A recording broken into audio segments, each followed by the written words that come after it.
are we? What are we doing? Who am I?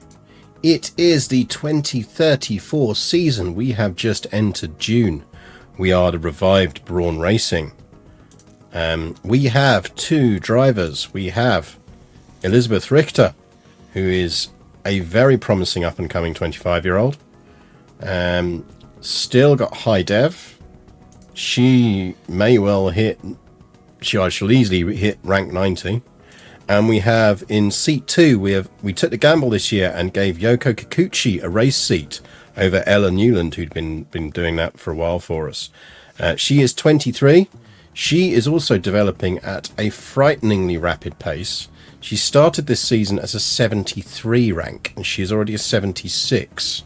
That is after exactly 1, 2, 3, 4, 5, 6, 7 races. And that's because this is the closest race season we've had. Why are they listed at Alpha Tauri? Because we're using a mod to mod it to Brawn, and the game isn't really designed for modding. So there's certain bits that they haven't been able to change. So Alpha Tauri is the team we've taken over. So yeah, the mod can't change every reference, unfortunately. They will still be referred to as Alpha Tauri in races, for example. Yeah, this season is unbelievably close so far. So if we take a look at the championship, we are currently leading the constructors thanks to a really solid performance last race after a really nightmare race the one before. Drivers' Championship is pretty damn tight. Liz leading at the moment away from Yuki and Jack Doohan with Liam Lawson. But if you look at the points range on this top 5, like, this could go anywhere. And if you scroll down, you'll see that, like, Dragovic has been on the podium 3 times. Lawson's been on the podium 3 times. Doohan's been on the podium 3 times with a win to his name. Yuki's got 2 wins and 3 podiums. We've got 2 race wins and 4 podiums. And then, you know, Piastri's got a win and a podium. Hauger's got a win and 2 podiums. And Pocher's got a podium as well. This is proper close. This is a really close season. So I think it's the closest we've had in the 10 years we've been playing this game. I mean, 10 years in game. Over 500 hours now in reality.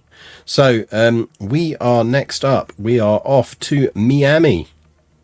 Miami. For our next race. Our cars are all set up, I believe. We have largely finished design for this season. So these are essentially our race parts we're on now.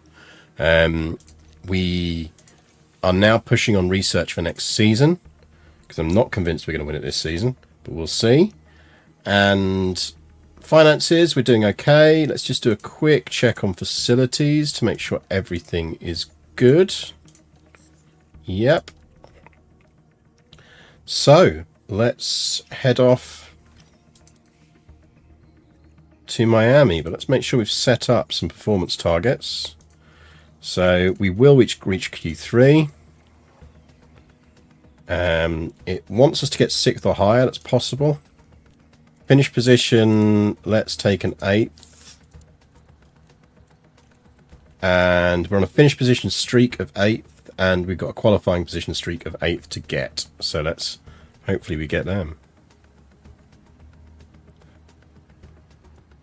Yeah, an actually unpredictable F1 season. Yeah, unlike yesterday's race, our races are actually looking at sort of 0.6 seconds across the entire grid in qualifying. It's crazy. Like, it's actually enjoyable F1. I mean, don't get me wrong, I enjoyed the race at the weekend, but I'd enjoy it more if it wasn't just fucking Red Bull winning everything all the time.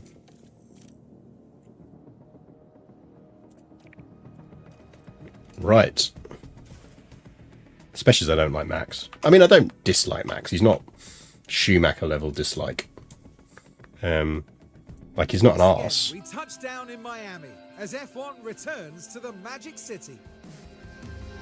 He's just not as good a driver as he thinks he is. The car helps him somewhat. But, you know, you still got to be able to drive it. Is only just beginning. Miami has long, tight, straight sections that need as much driver confidence and precision as a corner, as well as 3 hard braking zones. The chicane through turns 14 to 15 is particularly likely to catch drivers. Right, we are now using race parts as a setup. So, car parts. Get another one out of that ERS and gearbox. We will go back to that engine. We might race her on that engine, actually. She is murdering gearboxes, as is tradition for our junior drivers. They do like to kill a gearbox. You go onto your practice engine. Stay on that ERS. Back onto your practice gearbox. Let's get ourselves some car set up. So we are in Miami, aren't we? Let's do this. Miami. Front wing angle 7.5. Rear wing angle 13.5. 3.7. 3.5. 0.35. Give us some laps. Drop driving options. Run plan. Now, of course, let's see if we get the standard stream curse, which is a completely pointless crash in race 1. You know, as the stream is wont to do, we will see.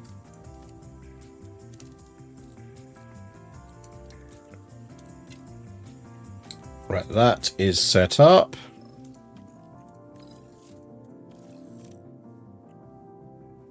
Resume, go to Miami, practice, go. Out you go, ladies.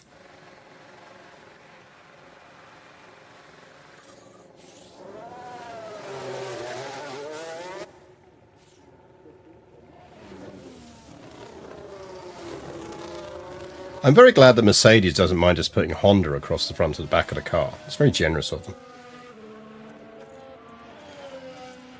Avoid high-risk curbs, driving clean air. Don't fight, don't fight. Go.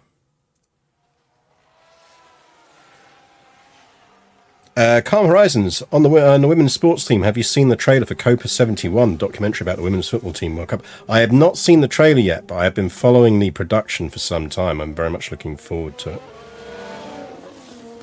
it. Is the power button sufficiently guarded? It is. I have a piece of slate over the power button to try and present small kitties from standing on it to turn off the computer in a quest for attention.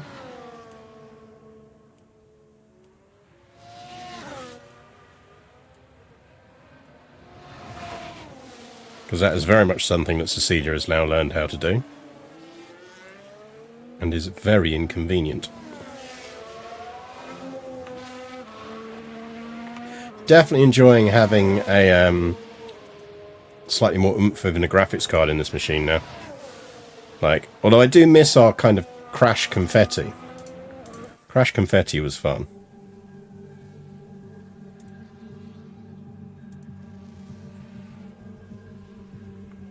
We need a proper molly-guarded power switch. Yeah, well, I'm probably going to do a bit of a rebuild on my PC this year and do a full upgrade and then help the neighbour's kid. He's 15 and he wants to get into PCs.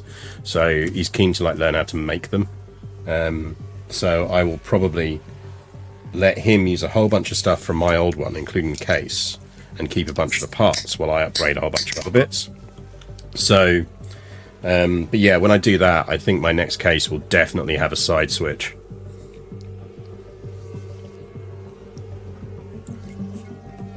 Because Cecilia just likes sitting on the case because it's warm. Is there something wrong with your gearbox? Yes, there is. But don't worry about it. We know. Right, let's see what we get. What are you looking at, Kikuchi? Kikuchi, when you say great, it tends not to be great. Liz, come in as well. Yeah, like 85. I mean, I'd call that good, Kikuchi, rather than great. Like, I know you have a bit of a positive mental attitude, but... like, to me, that's just good. We aim for perfection in this team, Kikuchi. And that means I do kinda need you to up your expectations a bit. This isn't F3 anymore.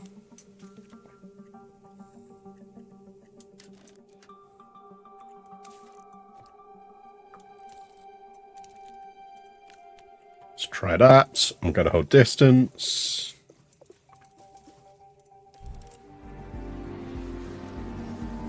Liz, what you're looking at? 84. Sort you out.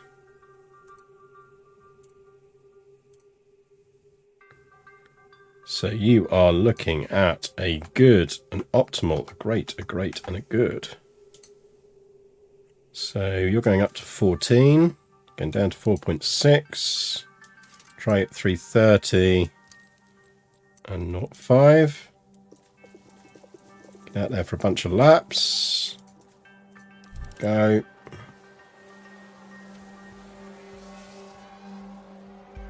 At least when you send her out on a car that is literally on fire, she will be going, this is fine. Oh yeah, she'll drive around that and go, yeah, it could be better.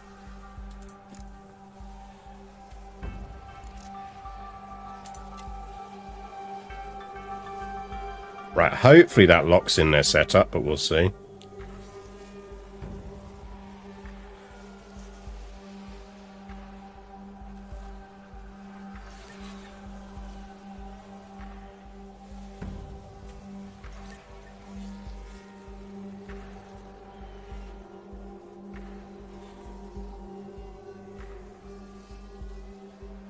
We will see.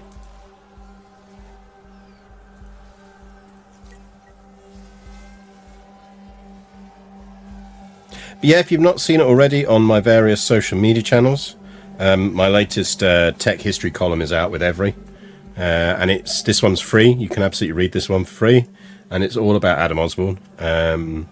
Link slightly further up chat. I will paste it again. But if you like kind of tech histories of people who aren't Steve Jobs and Bill Gates and you know, bust a lot of the myths on that, then do give it a read. And do comment or like. Ooh, Barter crashed. I don't know why, but Hugh Barter just sounds to me like it should be a joke name. Hugh.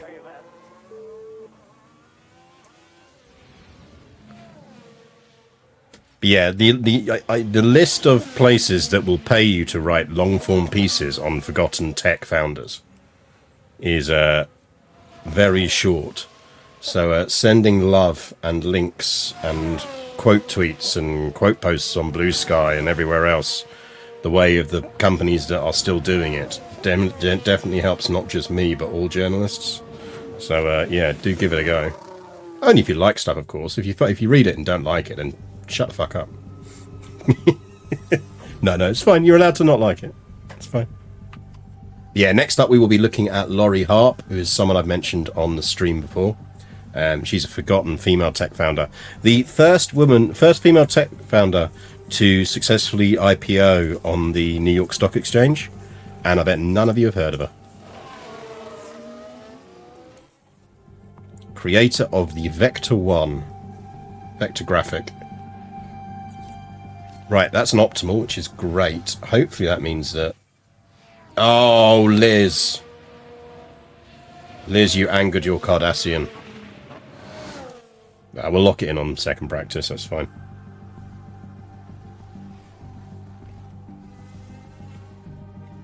Obviously, she's actually, you've all seen her if you tuned in early, because she's the person sitting next to Adam in that Computer Chronicles interview.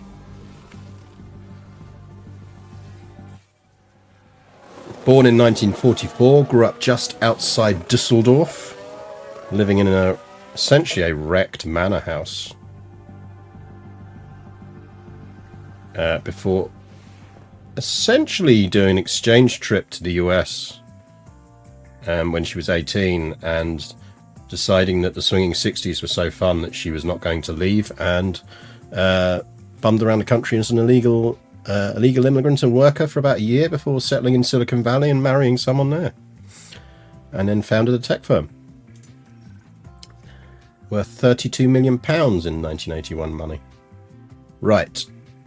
99, 73, so we need to sort Liz out. Looks like we got rain for qualifying. Thanks, Rope Trick. So, for Liz, we want... So we are good. Optimal, optimal, good, and bad. It should be enough for it to lock it in. 85, down to 13. 2.8. 3.5. 4.4. Let's give you lots of laps.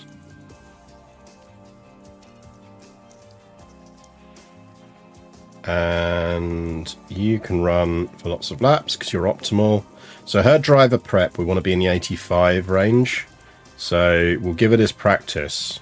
That means it's nice because we're not going to... We might keep an eye on her parts, actually, because I would kind of like, if we can, to get her out at least on that ERS one more time. The gearbox will have to change, but that's okay. Should be alright in that ERS, to be honest.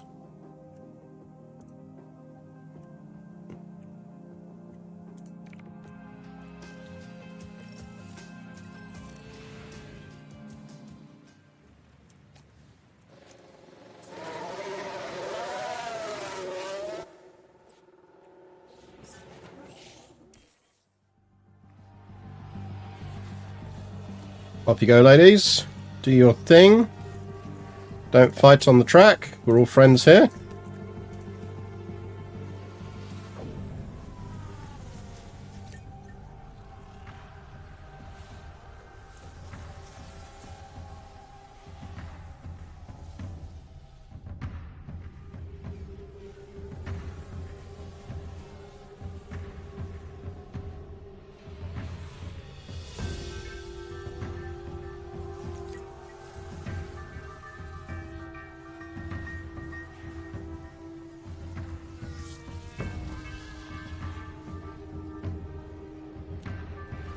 $80. I mean, we're going to have a low driver prep on this because obviously it's not allowing for the feedback, but that's fine. Just starting to read your Osborne article. Occurs to me that the rise and fall of several companies would be fun articles. Commodore, Atari, Imagine Software. So, the planned list for, or current planned set for current publication is, so next one, as I say, is Laurie Harp. Then we will be looking at Commodore and Jack Tramiel. After that, probably pivoting to do, we'll be looking at the IBM PC and the birth of the IBM PC, which is way less straightforward than a lot of people think and involves not one, but two major spy investigations with the FBI. Then we will probably after that look at the battle between Bill Gates and Gary Kildall for control of the operating system world. So we'll probably do a CPM. I'll probably do CPM versus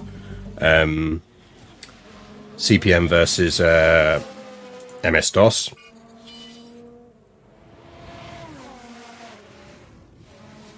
Now the Alpha Tauri involved here. Yeah, there we go. Pretty big impact There's there. the game fucking us because it likes to. Everybody drink.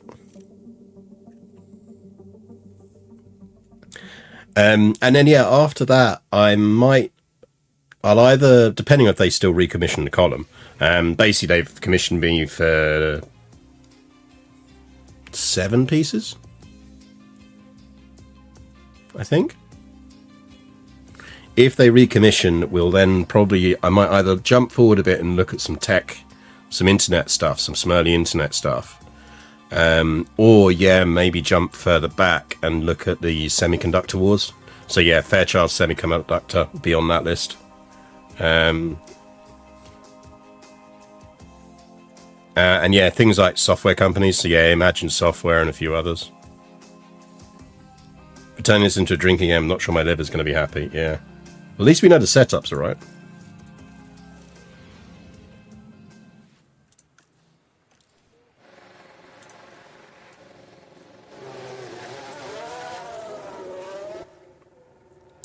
It was one of the FBI investigations about the Minneapolis smuggling ring trying to get stuff to the Soviet Union.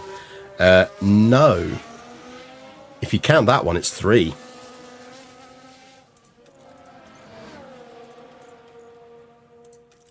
Without spoiling it too much, one is a Chinese attempt to steal IBM secrets. And in the process of investigating that one... No. So they discovered that one in the process of investigating an industrial espionage case, which is actually flagged up by a couple of IBM's rivals, that they've been approached by several of the PC team and offered tech. So in the process of dealing with that one, the FBI discover an entire Chinese operation trying to steal the secrets from the IBM at the same time. So yeah, if you count the Minneapolis smuggling ring trying to get stuff to the Soviets, that actually makes it 3.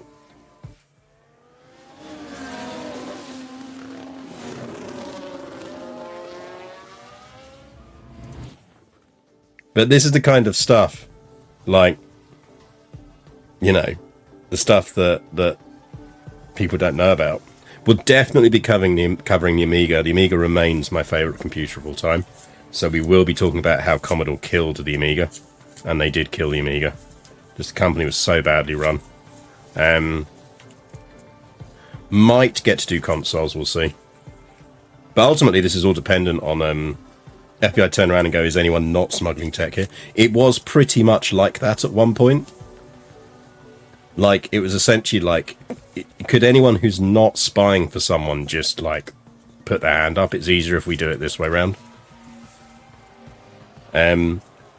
But yeah, I mean, obviously, all of this depends on how long every decide it's financially worthwhile to them to keep commissioning surprisingly long-form history pieces from me. Like, absolute respect to them. Like, they haven't been, they're not in the mode of, when I said I would do it, I was like, just be aware, you're not going to be paying for 2,000-word pieces here.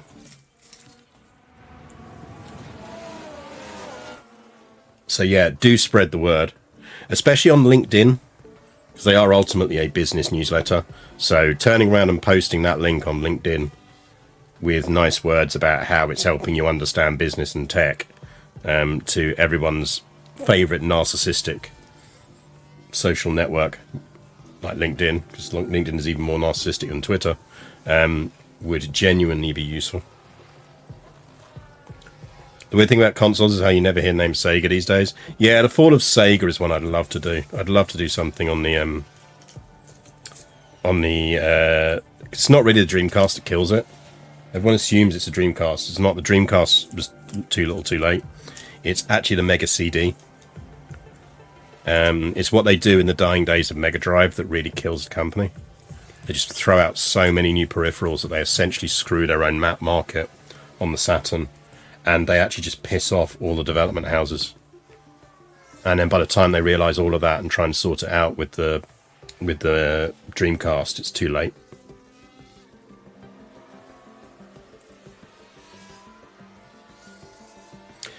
If you let me know what systems you're curious about, especially for the 1970s, 1980s. So as I say, next ones is anyone who's around at that time and has good insight into Commodore 64. So Jack Tramiel will be doing Jack Tramiel through the window of the Commodore 64.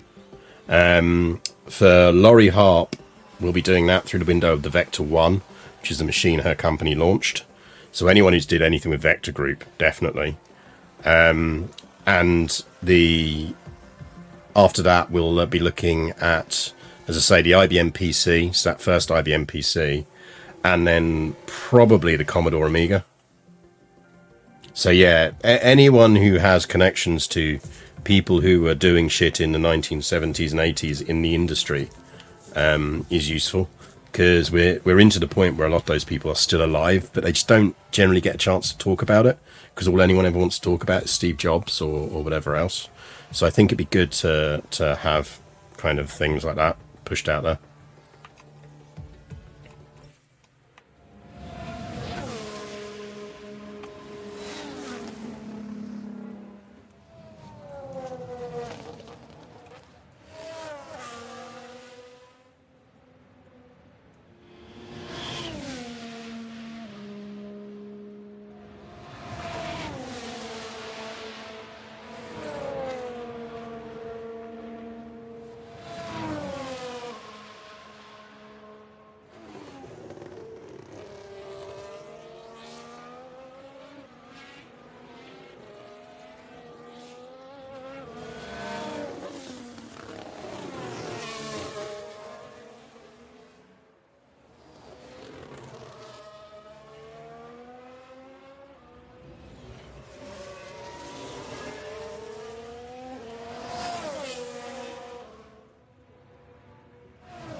Definitely enjoy the graphics with the little bits. You get the heat wave fuzz on it now and a few other things that makes a difference. If you want an interesting thing to look into, the development of parallel computing through the lens of message passing device. Yeah, I mean, stuff like that. I mean, I'm also probably going to do something on thin clients at some point. Everyone forgets the slight weird sidebar of thin clients. As a Spectrum kid, and the Sinclair Amstrad snafu is well documented. Yeah, I mean, I'm kind of avoiding writing about... I kind of file Sinclair in the same category as Apple and everything else. I will write about Steve Jobs, but we'll probably write about Steve Jobs in the window of the fall of Steve Jobs. So how he gets pushed out of Apple, but then also how he comes back, because that's actually really interesting. Right, we have good setup. We have good prep. So this is... Oh, interesting. Oh, shit. That means we need to send them out on softs. There is method to my madness here, chat. Which is that we want to make sure we lose a pair of softs, not a pair of mediums. And if we just go out and inters, the game will make us lose a pair of mediums.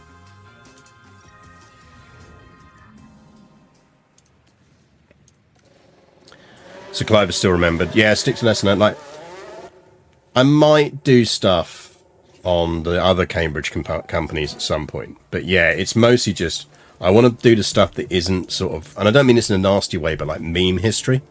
Meme computing history is everywhere. So it's the stuff around the edges. It's almost the close misses, the near misses that actually I'm really interested in here, because as I was saying on Twitter, like people's and Blue Sky, people tend to see history as linear.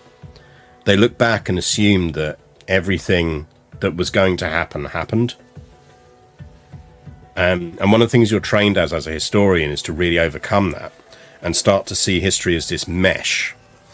It's not just, oh, this thing happened, therefore this thing was always going to happen, therefore this thing happened, therefore this thing happened. It's like, no, lots of different things could have happened. And one of the things that you find a bit with dad history books, which is, I mean, like the kind of stuff where... I mean, again, I don't mean to diss this, but where people who haven't got any experience as a historian before they start writing a history book, so often it's like a journalist who goes into it, they make the mistake of seeing history as a progression. So they tell the narrative of progression, but they don't really realize that there are other side things they should be talking about as well. So they give this sense of inevitability that shouldn't really exist. But one of the things I'm trying to do with this column is go, look, tech history is really prone to that kind of inevitable narrative because everyone wants to talk about the successes. That's the inbuilt narcissism of tech. So you get it kind of the Jobs was always going to be amazing. You know, Apple was always going to win. You know, Microsoft was always going to win. And it's like, well, no, they weren't. And there were long periods where they didn't. And if anything, actually, that's to the credit of people like Gates that they did emerge through all of that.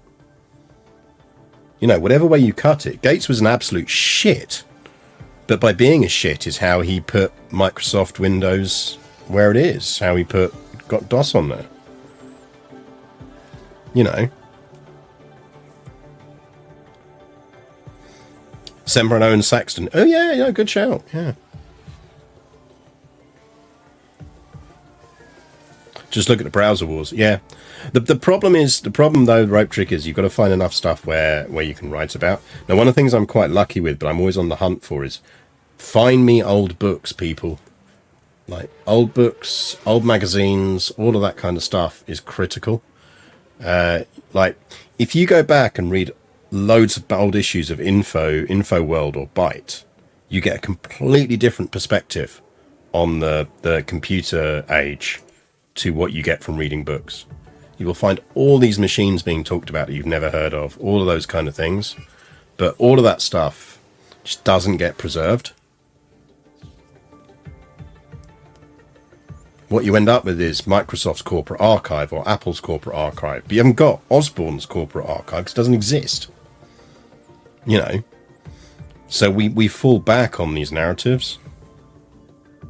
If you can find an archive of New Computer Express, yeah, see, that'd be lovely.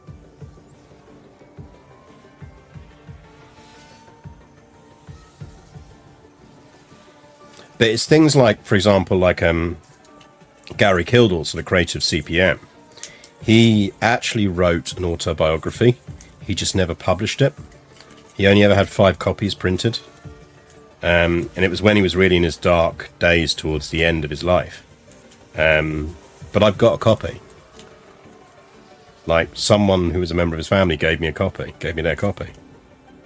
And even that's only a partial, because actually his family haven't let a lot of stuff out into the public on it. So if you find the online version, if you hunt around long enough, you will find a PDF version of it online. It's a partial version, because when his family gave that to the person who'd asked for it, they only had scanned the bits that they felt didn't reflect badly on him, or that he wasn't writing bad, like doing himself an injustice, which I can understand. And I'm going to respect that when I write about it. I'm not going to pull any information from the bits that aren't public. But I've got a full version, and I can see all the stuff in there that he was writing. You know, all the stuff he genuinely thought about Bill Gates, for a start. That's the bearded guy in the Start film, right? Yep. Who is the guy who designed arguably the very first operating system. Certainly the first commercially successful one.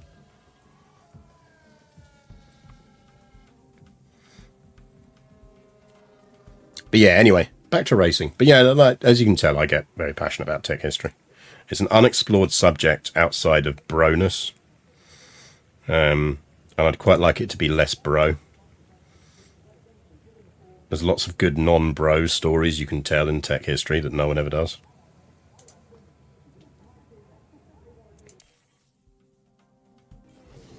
And as long as someone's going to pay me to do it, I will carry on doing it. Right. Let's get some quali going on, shall we? So 98 puts her nicely in her top bracket. 94 puts her nicely in a decent bracket. All good. Welcome to qualifying. So what weather have we got for qualifying? Okay, we're starting with dry. So let's get some race parts on. So onto the new engine. She can race on that ERS. She can go back onto that gearbox. Get you onto your race engine. You can race on that ERS. Probably going to need a new ERS next race, maybe.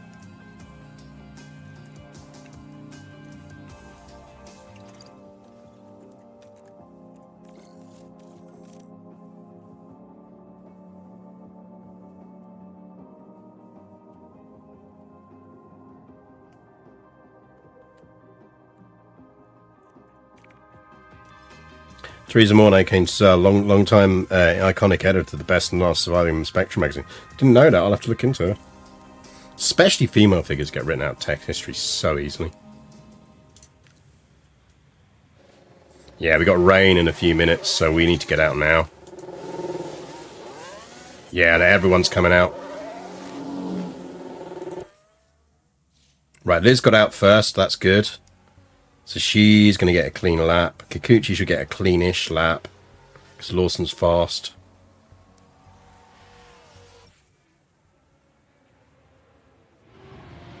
Yeah, that's a bad time, Liz.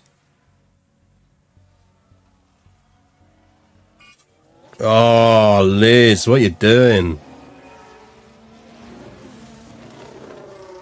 Well, I guess we're going to see how good she is at coming up from the back.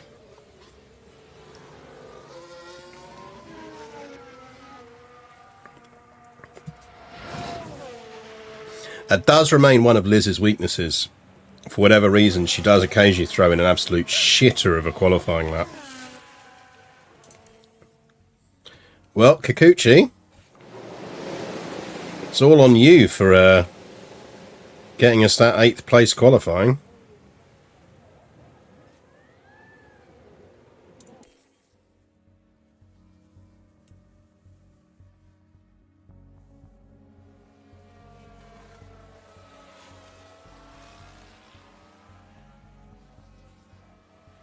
Oh, I don't know. How is the rain going to go? It is. Oh, we get a lap in.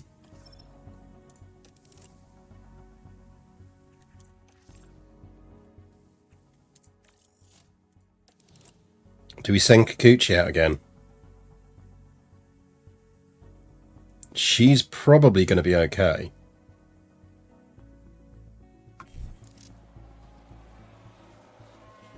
Is this going to drop enough for us to get another lap in? I don't think it is. Says it is, though. This is going to be close. We need to send her out with 2 minutes left on the clock.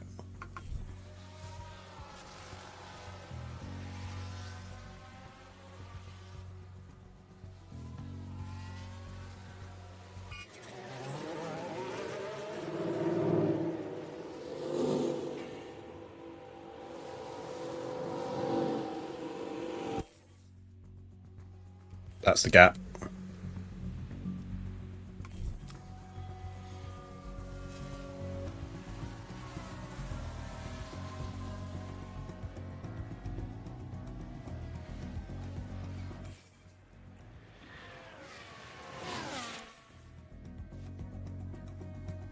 That's better.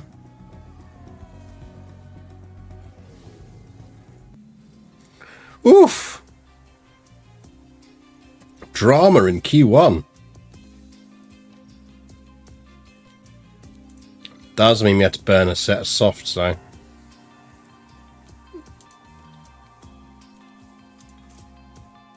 Like, Kikuchi can go on them.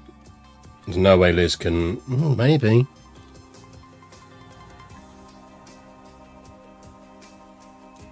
No, we got to go freshers. We got to go on freshers.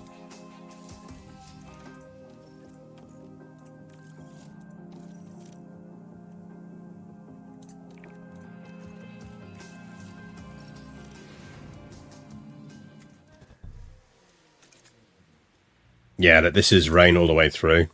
So we can't gamble on this. We've just got to go on the freshers.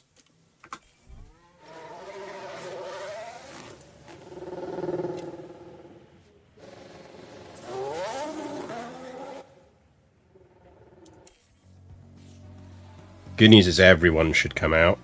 So she should get a clean run at least.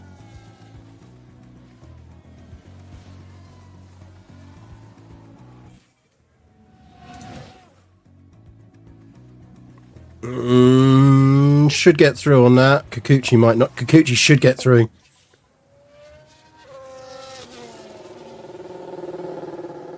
Because that rain's not going to stop.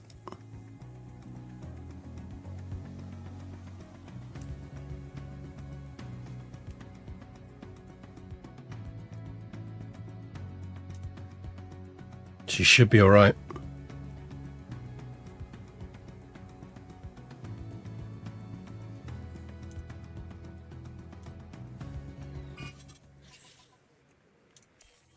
Because I don't think it's going to drop below 0.7. Little Ferrari going around trying desperately to improve his time.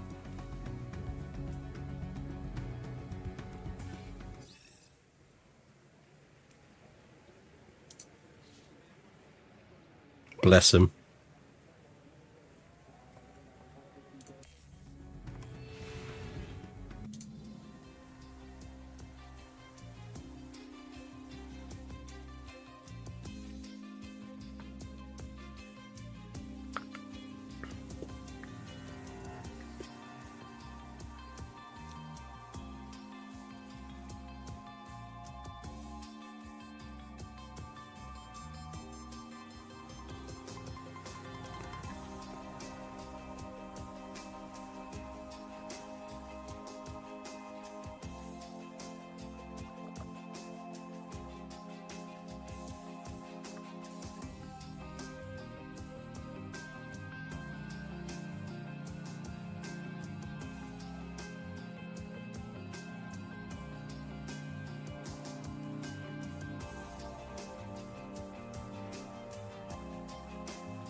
Right.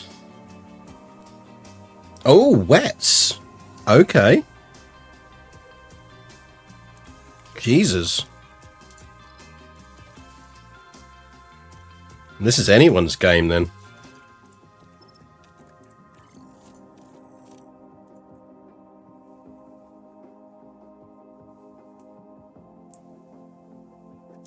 Evening, Jobbery.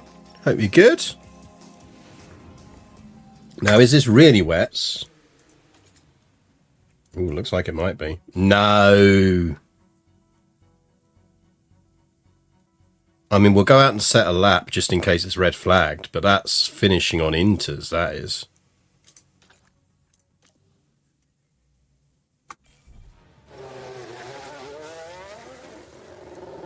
We'll get them out, do a lap, get them back in, stick them on inters.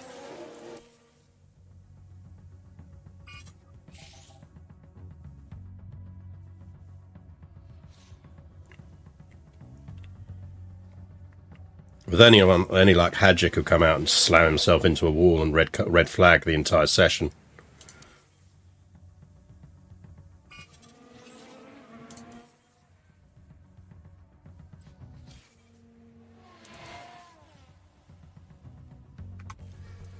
Right, get yourself onto inters.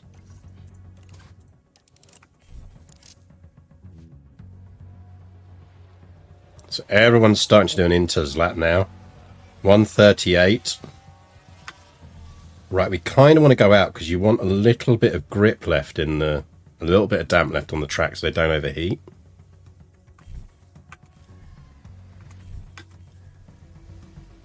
So go now. Go now.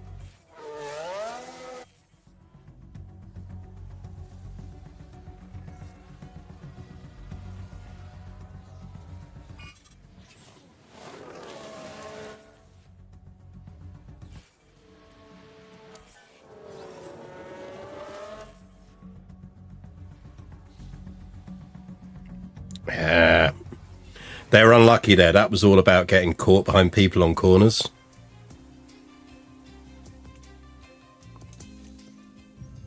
It is what it is. The time has come to fight. Right. Race strat.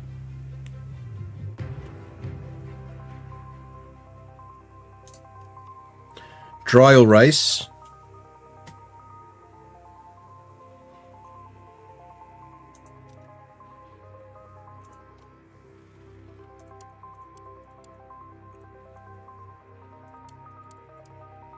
Do we one stop?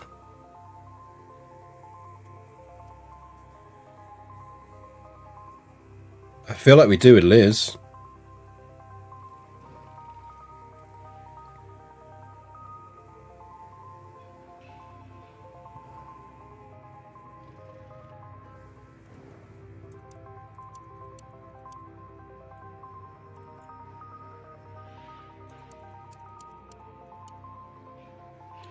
She can't quite make it on mediums.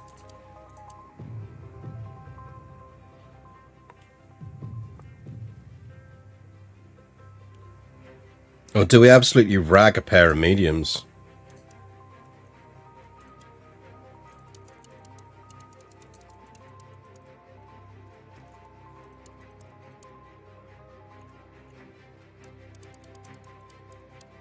Like, that's a viable strategy.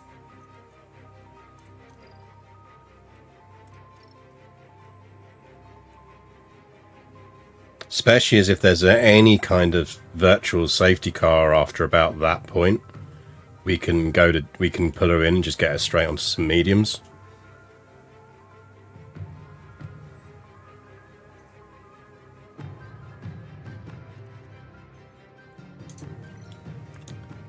The alternative is we start her on softs and then go hards for race distance.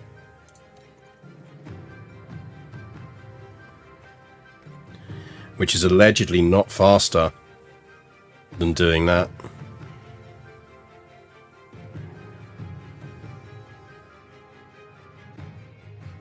I don't know, chat, what do you think?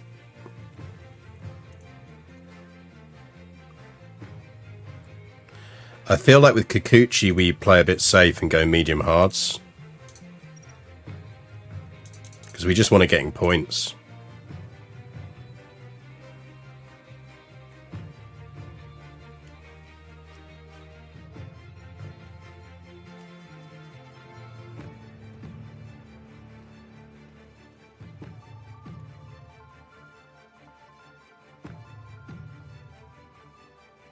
What do you think, chap? I feel like Kikuchi goes medium hards, and Liz goes medium mediums. You're right, we go 2 laps light. She's burning.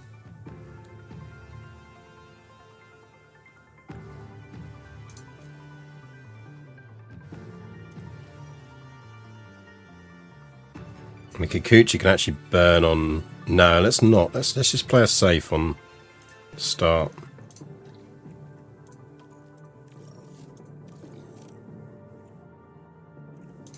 Let's give that a go. I think we give that a go. We're going to go 2 stops. I reckon everyone else is going to go 1 stop. 57 laps await our competitors here in Miami. And this is it. The Miami Grand Prix. And it's lights out, and away we go.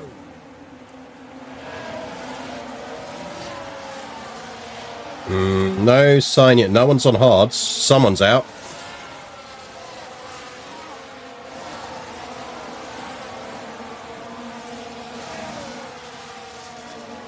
Someone went out on turn 1. I didn't see who it was.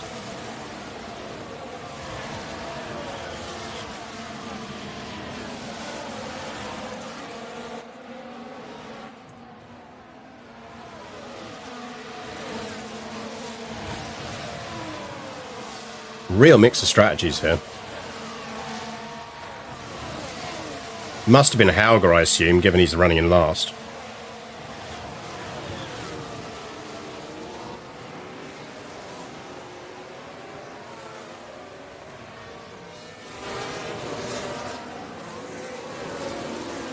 Now we just need to stay in touch here and stay within DRS. I'm going to see if I can get away with dropping it down and doing that.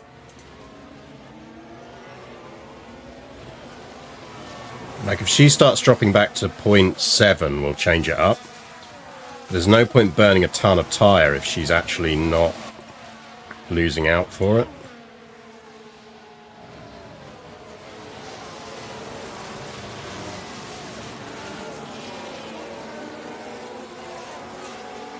We'll wait until DRS... Yeah, she's starting to pull back now. The field's opening up a bit.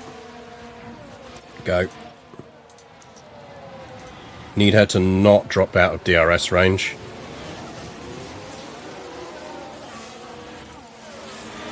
Montoya's on softs. Essentially, if she can maintain DRS range on Montoya, he'll drag her around the track. Right, let's push her up to attack just for now.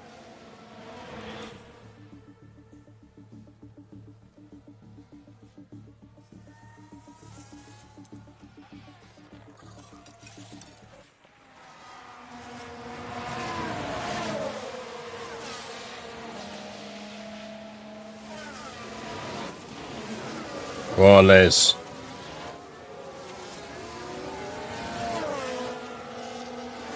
Oh, he's going to hold her off.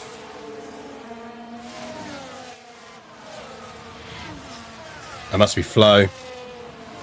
Oh dear, a crash. There's been a crash. Oh, it's Per. Oh, bonk.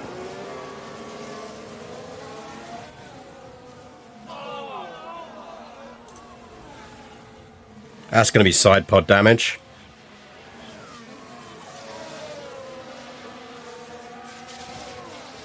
Basically, as long as she tailgates Montoya, she's getting the benefit of his tyres. Whilst running on mediums.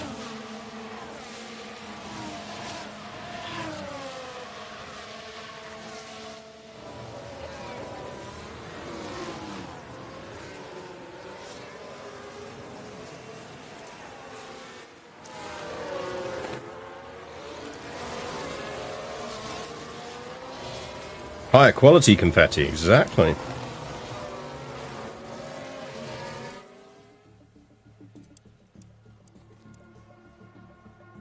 Oh, we dropped out of DRS. That's annoying. Let's take a closer look. Here we are then looking at turn 12. Can they squeeze by? Yeah, as long as he doesn't bonker. Stay out of it, Per. And the Alpha Tauri manages to get by.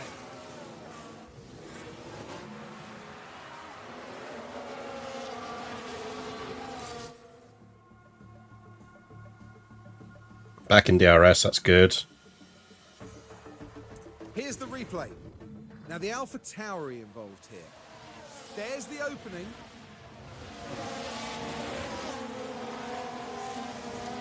And that's 10th place and up into the points.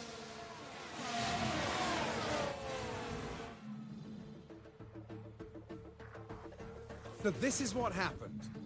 The opportunity begging to be taken.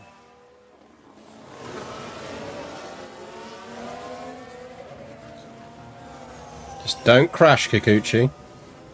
That's all we ask.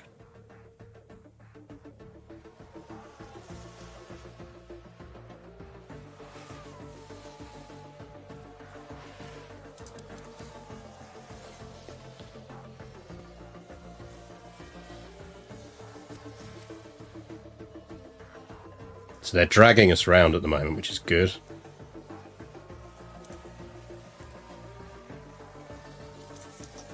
Let's go for a burst deploy. Nice, nice. Right then, we can take a look now. Right, let's Is that a kick this double? off as we go into turn 14. They decide to give it a go.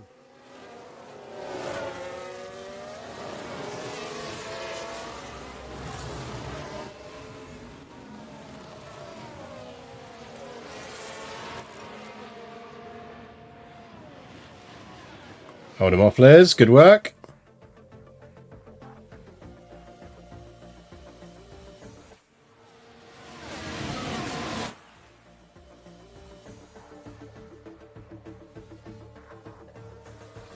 Now, what we actually want to do here is an undercut pit. I think. And then run regular on the next set of mediums.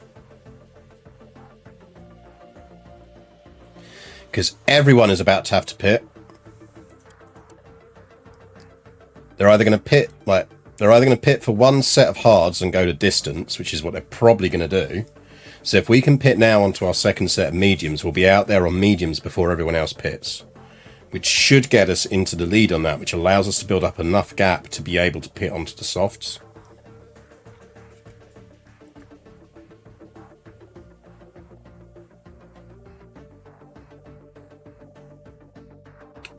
So I think we push on the tyres and we pit. Because I know it's early in the window, but if you drop this back to that, we can easily pit now.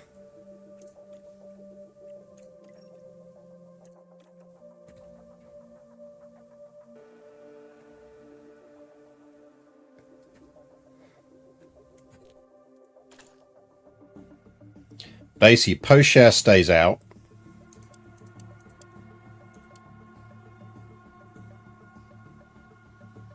We'll come out 10th, I think. But we'll gain back 1, 2, 3, 4 places at least. Because even if we come out 11th, we'll get those places back.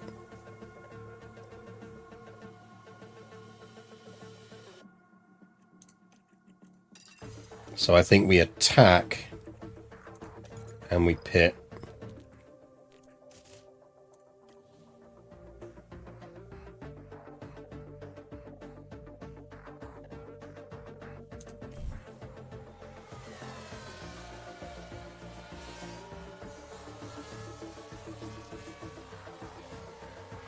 Okay, that's all right. Oh, pit stop issue. That's what screwed us. I believe we're on aggressive for a bit. We need her to get through the pack now. Now here we are at the final corner. The opportunity's there. That's going to cost us that. Is that put another 5 seconds on that pit stop? The Alpha Tauri.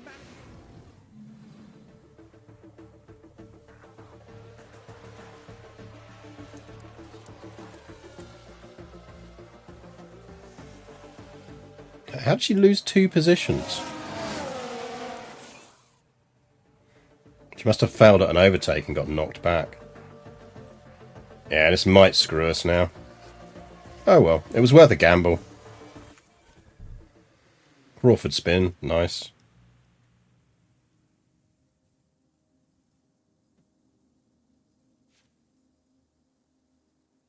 I think she can go hard on these for now.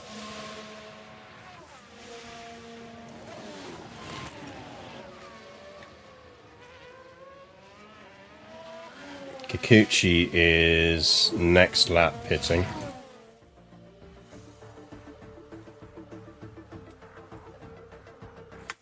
Right, so you're on optimal. Come on in for your hards. Interesting. Most people are going 2-stop.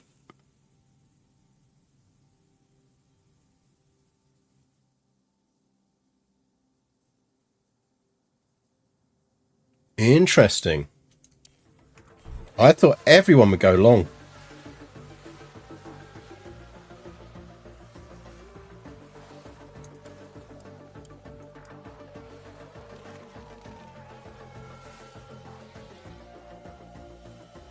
I thought everyone would go long on this.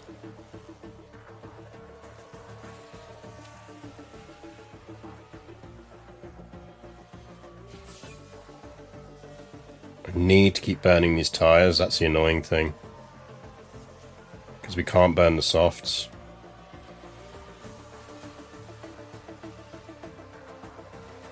Come on, skip into, there we go, DRS. Good news is these are on their softs. So we're catching them on their soft stint.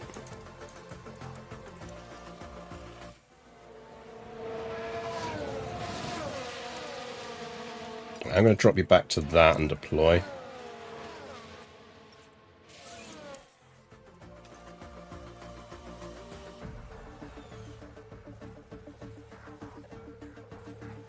Because we're holding DRS on this, which is perfect.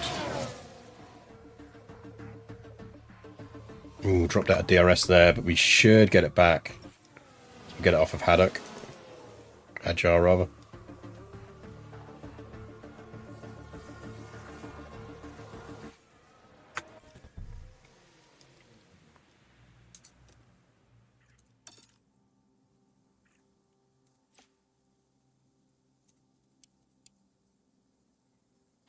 They've managed to stretch double softs, I think, which is quite impressive. I think they're going on double softs. We might have got away with double softs if we'd looked. I just didn't even consider it. Maybe I should have.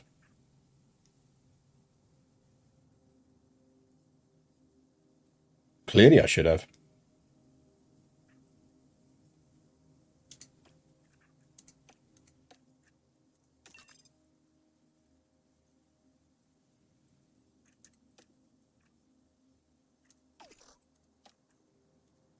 We'll stretch it by 1 lap.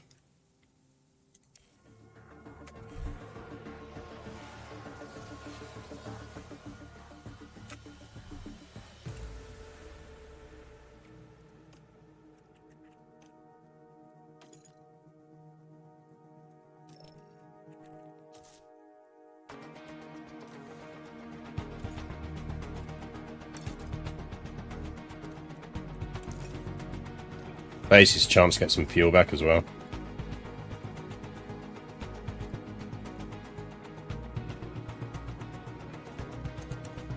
How's it going so far? Well, first race. I'm not going to say anything unless we get until we've not had our token crash.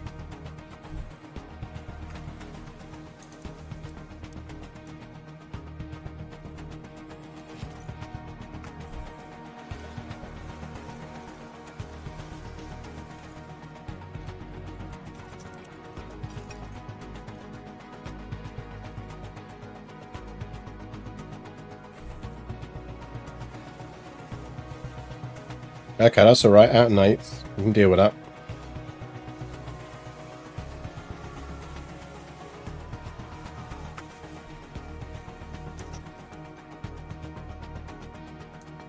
Now, you are going to need to get some fuel back.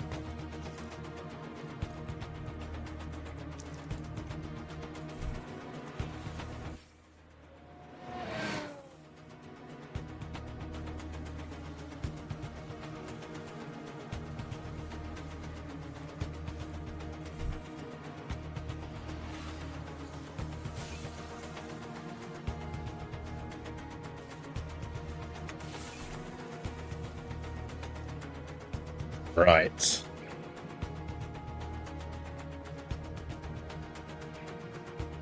Can we get away with balanced fuel? Let's try it. See how we do over 5 laps.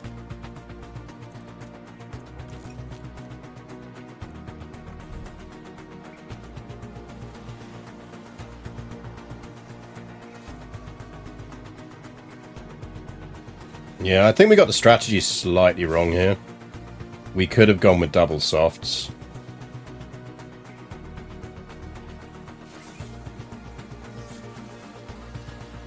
But, you know.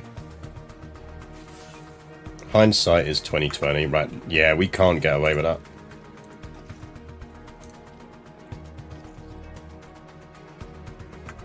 We're not shedding fuel fast enough.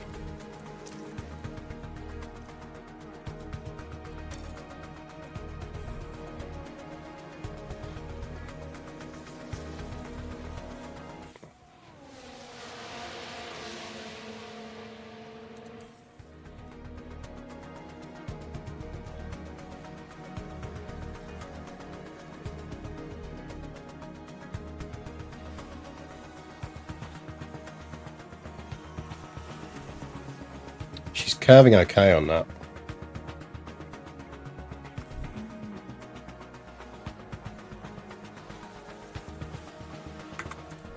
Right, you're good.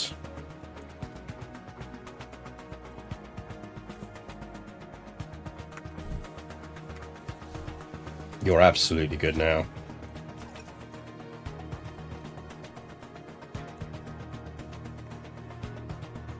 Look how tight that front 3 is.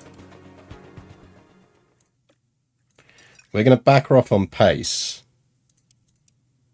and push at the end because they're on mediums.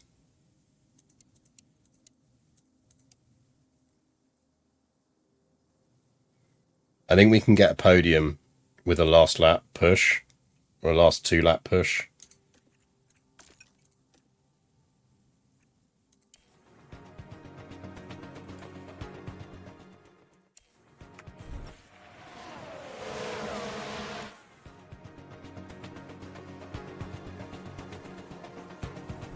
Right, I think we push as soon as we cross the line.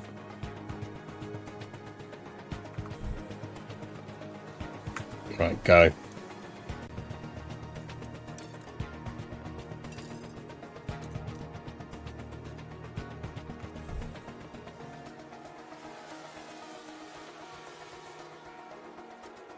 Come on, get on the podium.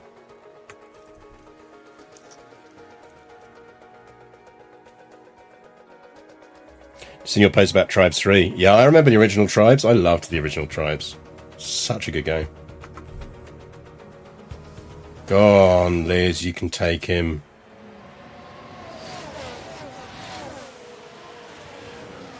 Oh, I don't think she's quite going to get him. Don't think she's quite got the tyres for it. Oh! Now we can see what happened. Now this happened as they arrived at turn 12. She got him. The gap opens up for them. And the AlphaTauri manages to get by.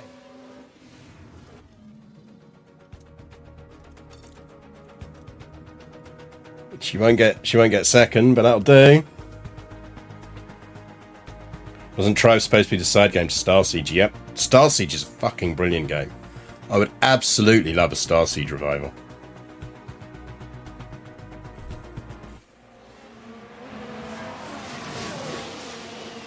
Not bad, not bad. Maybe we should have varied up Kikuchi's strategy mid-race. But I just wanted to get her over the line, really. Give her a clean finish.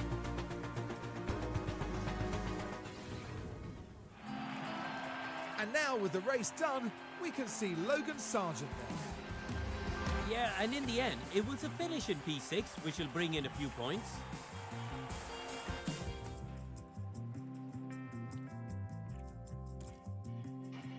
So that extends Liz's lead in the drivers, because Yuki only picked up 4 points. And extends our lead in constructors with William and Alpine. We're very much being helped in the constructors by how close this is, because it means quite commonly only one car is picking up points for each teams, or only one car is picking up good points for each team. I mean, given we had a pit stop problem in the minute of that, like fucking 4.8 seconds, we lost 2 seconds on that pit stop. You know, you look at the final finishing positions on it once we get them back, and it's the difference between a win and a not win. Given that we started in, what, was she 7th when she started? It was like from 7th on the grid, I think.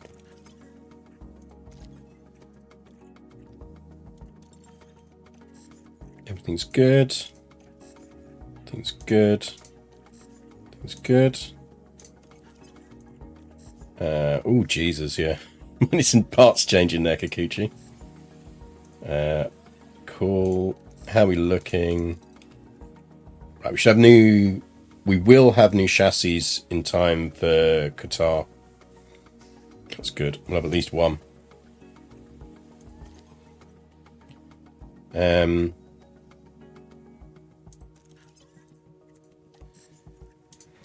she is definitely getting... She can get the other S3s. Because... Should have some suspension in time. Not have any S4 suspension.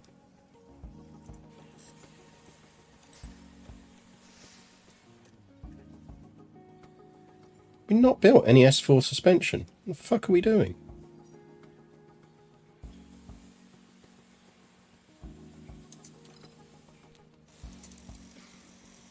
Right, but we'll get one in 8 days. That's good.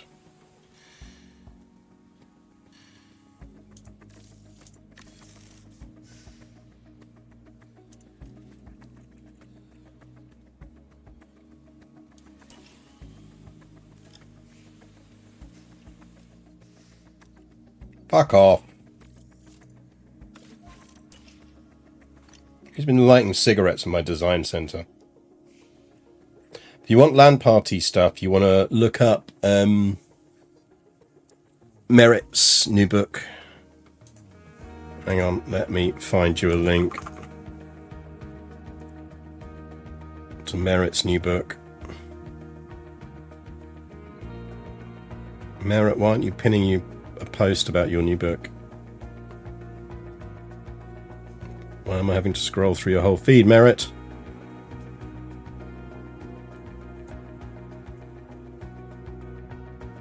Merritt being one of the few people who posts as often as I do.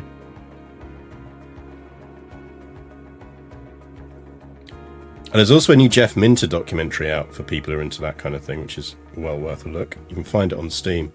There we go.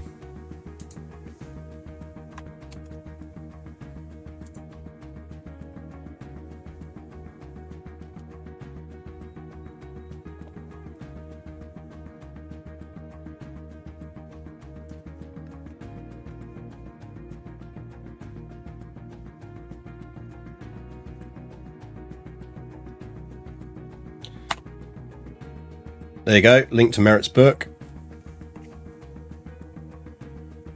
Welcome to the stream, Nispasir. Yeah, the Jeff Minter documentary is on Steam, of all places, I think. Worth a look.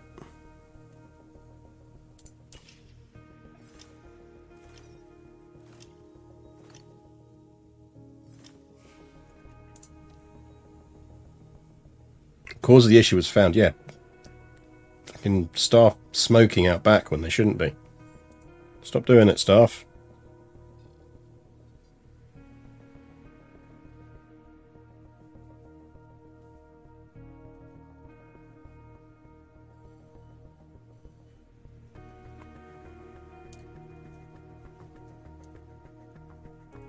We shouldn't be smoking on their breaks.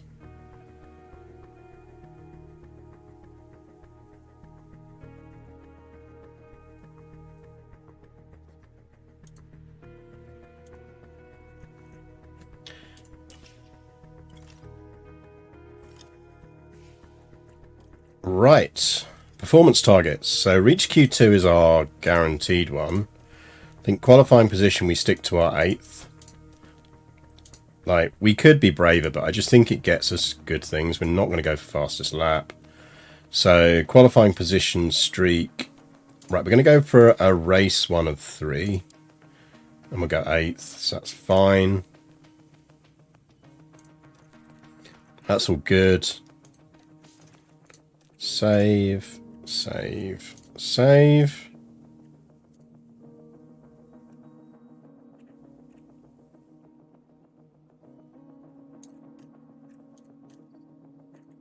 Yeah, fascinating guy, Jeff Minter.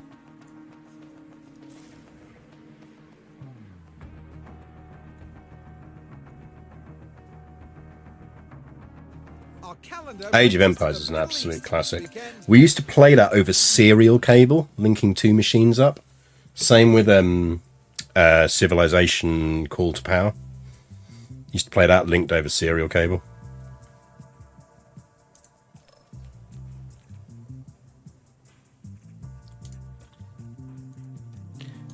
Go on to your practice engine. ERS, she's going to get a race out of that. Down onto that. You will get one more race out of your gearbox. Car parts onto that engine. Stay on that ERS. It's fine. Gearbox, go down to practice 1. Car setup, where are we? Qatar. Righto.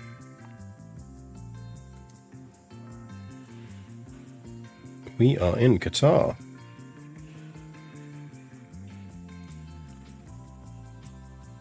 That means we want an 8, 13, 7.3, 3.35, 0.9. Give me that many laps. And you need a 23. That and then that. Our setup is 8, 13, 7.3, 3.35, and 0.9.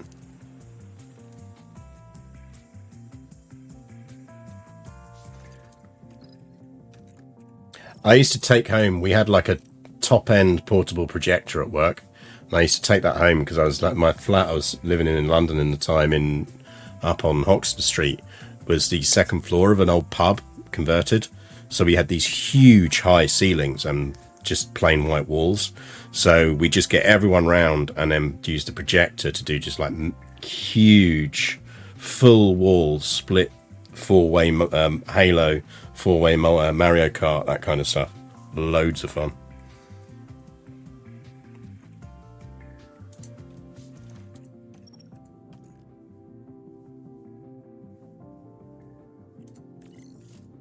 Right, let's do this.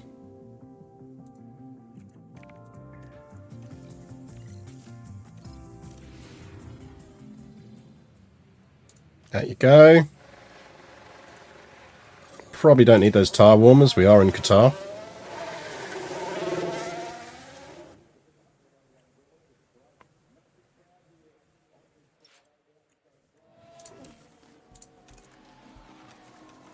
Do some of that.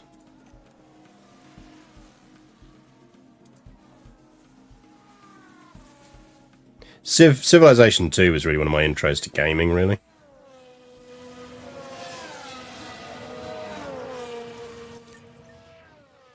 Like, that was the first game, like, I'd played obviously games before, like, because we had Spectrum and Amstrad and all of that. But Civ 2 was my sort of the game that I lived on when I was doing my GCSEs and stuff like that. And it's like, that kind of shit sticks with you.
Come on, Kikuchi.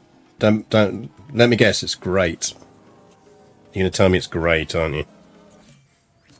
Optimal. Well, let's see how we will definitely short practice her then. Because if we can get her into range, we can get out of not having to do another race on parts. Liz, how are you looking?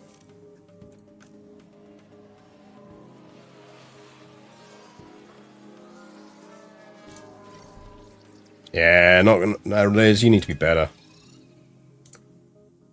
So, Liz, we are in Qatar. And we need that to be 2, 3, 2, 2, 1. That's an 8, 13, 7, 3. It suggests 3.25 and 0.5. Okie dokie. Out you go.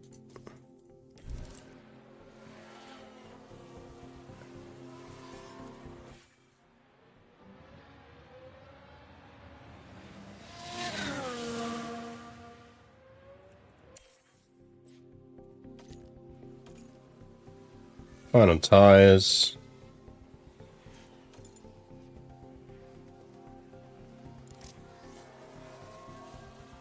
Go.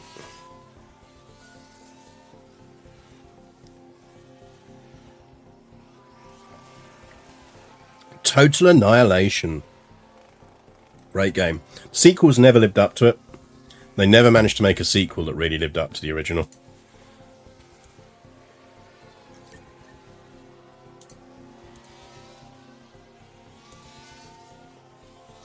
One of my most disappointing lost articles that was from a publication that no longer exists was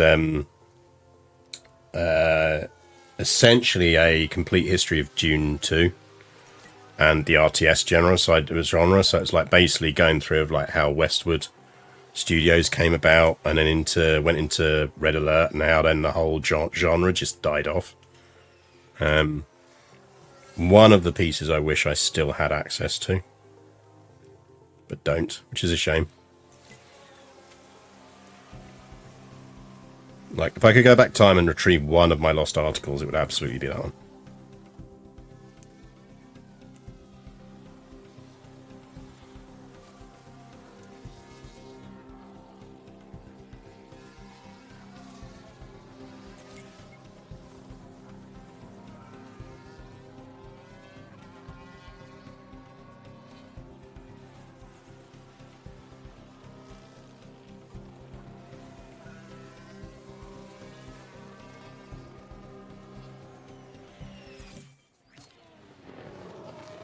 Great. Well, it might be okay. We'll see. We'll see.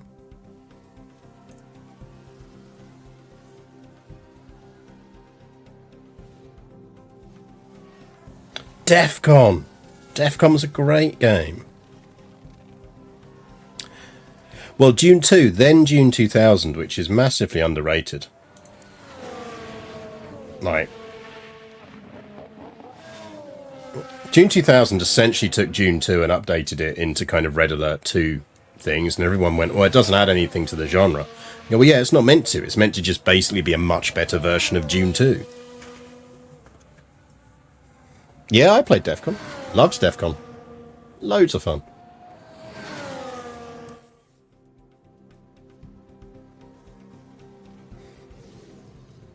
I've been playing games for a long time. 81. I think we send her out for a bit to get her up to 85. That's decent enough setup from Liz that we'll just... Yeah, we'll run them for a bit. I want Liz up to 90. Kikuchi, I'm fine with 85.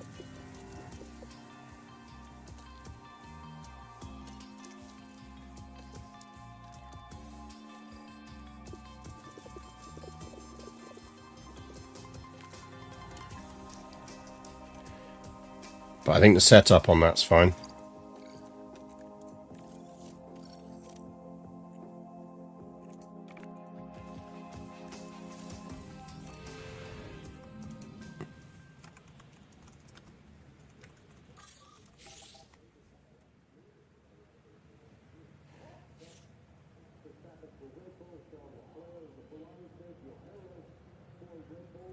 There you go.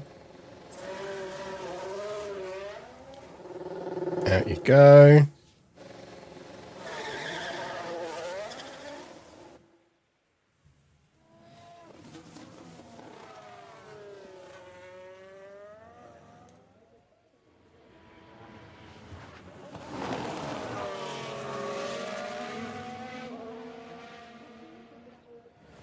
Uplink. Oh, I never played Uplink. It was always on my list of games to play, and then I never got around to it.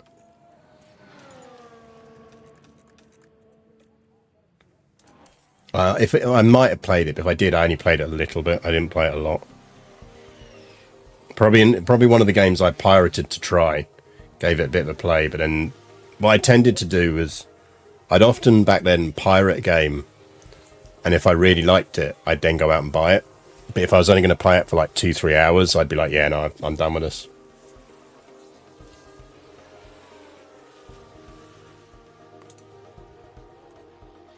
Like, I would pirate games quite a lot, but I was a pretty ethical pirater, in the sense of I mostly used it as a way of doing trials.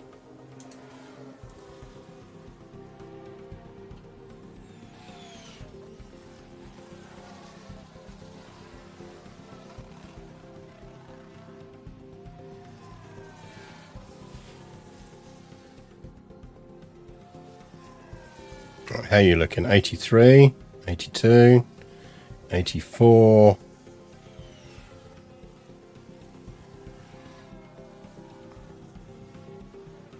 Go on, 85. There you go. You can come in. Liz, we need to leave out.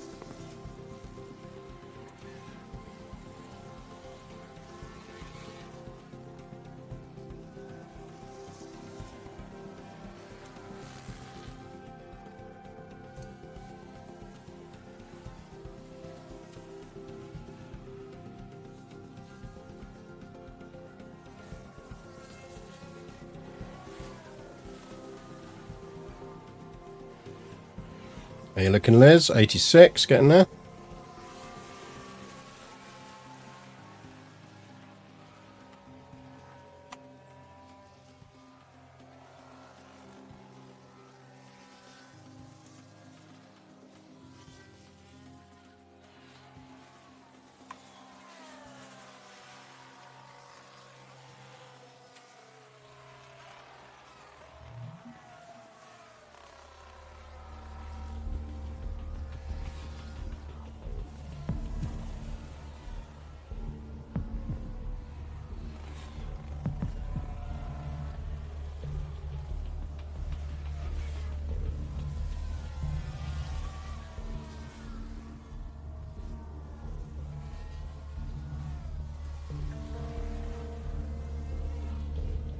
There we go. In you come.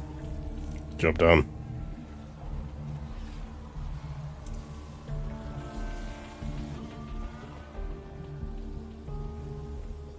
Full real-time DEFCON multiplayer. You probably could, yeah.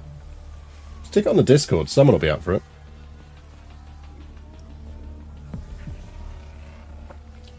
Didn't they do a VR remake of it? That'd be an interesting one to do.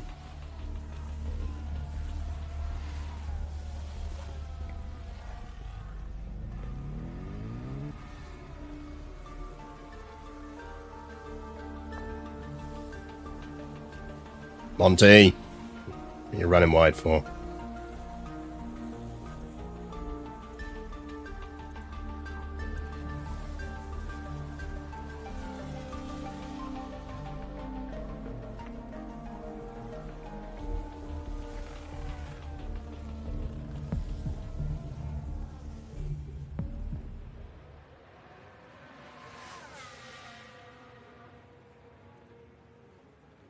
And yes, we have. We've had a crash. What happened there?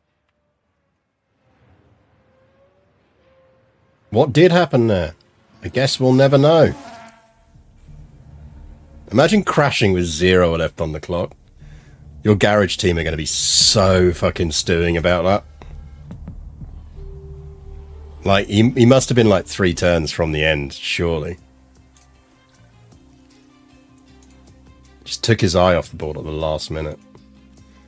Right, P3, out on a set of softs, out on a set of softs. Out you go, out you go. Go, go. Back. Back.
I do think the sitting out P3 is a tactic that's done us well.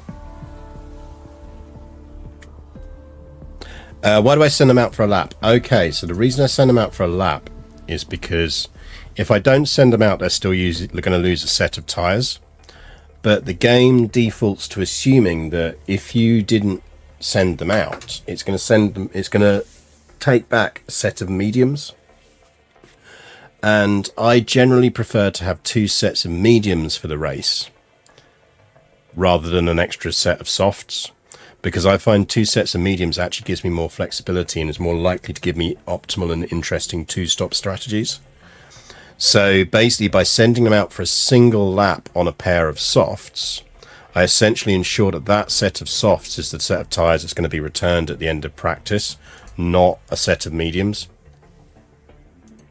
It's why last race I sent them out on a set of softs, even though the weather conditions were wet for their single lap, because otherwise the same principle would have applied. It would have still taken away a set of regulation tyres, and it would have taken away the pair of wets and a pair of mediums. And as we discovered from, as you saw in the race, I ended up using 2 sets of mediums in the race. So I wouldn't have been able to do that if we hadn't just sent them out for that token lap.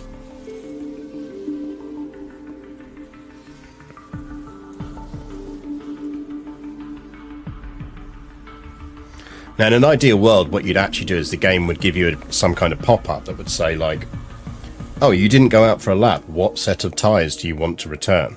But I also kind of get that they haven't built that in. Like, it is so niche that kind of like, unless you've got weird arseholes like me who are essentially not sending anyone out for the whole of P3, then you'd be better off just, you know, just doing that, just turning around and, you know, you just code it. So you just go, oh, yeah, no, okay. It's whatever they went out on, or we default to mediums.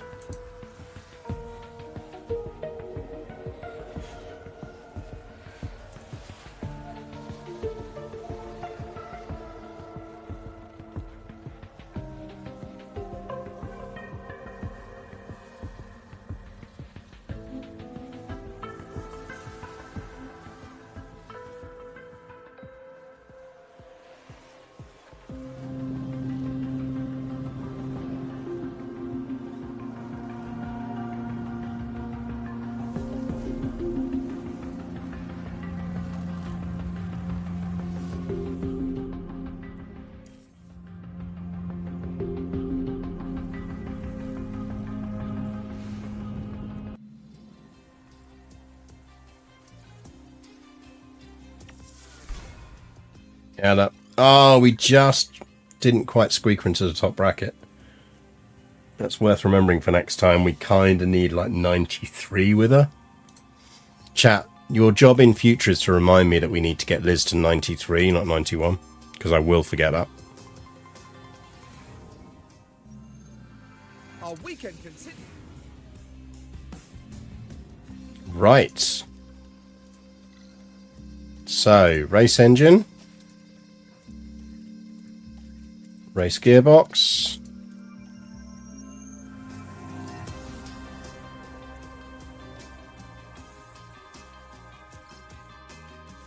Race engine.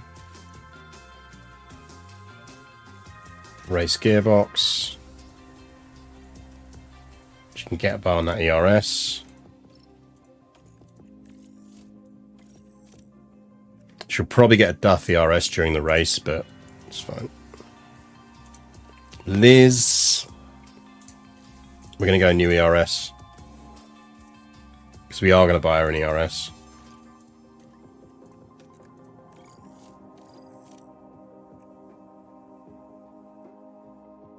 For a management game, I'd like more details than like tire selection, but it is what it is, and enjoy my time. Yeah, I mean that's the thing, and I think we are going to get one more iteration of this, which will add some more bits.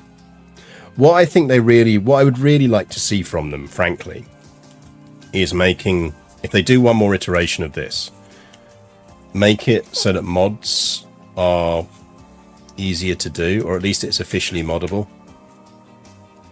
Like, maybe they can't now because you'd have to go back and make different design decisions, but this is a bit like, I can imagine it, if you could have this with like the modability of Motorsport Manager, the game would last forever.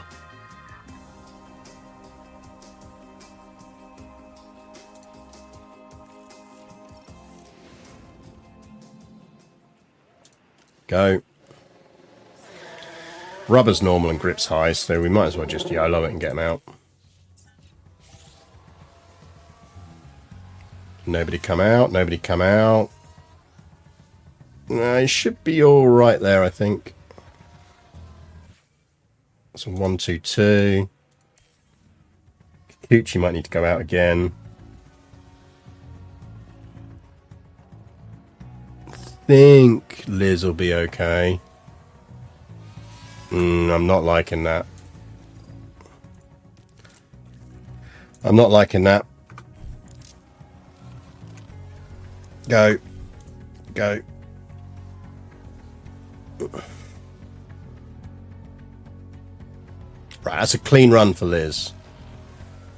Less so for Kikuchi, but she might be alright.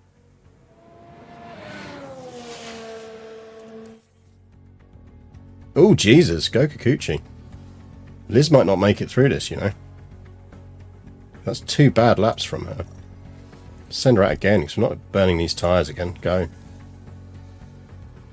Don't expect her to improve in that time, but she has done 2 fucking terrible laps.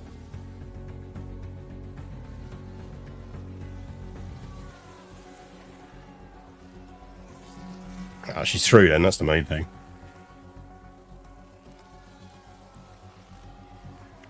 It's Frontier, the masters of great presentation and no depth. Yeah, true.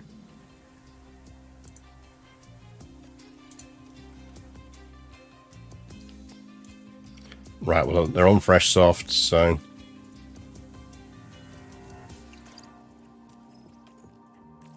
I prefer they weren't on fresh softs, but they are on fresh softs, so...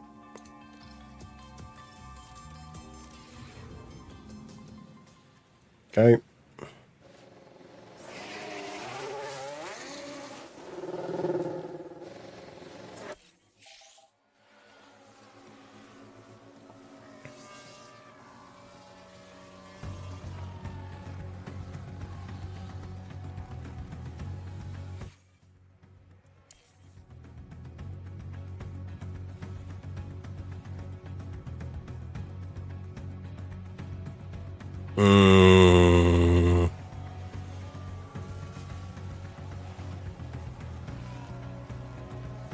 Not sure about that. Might be alright.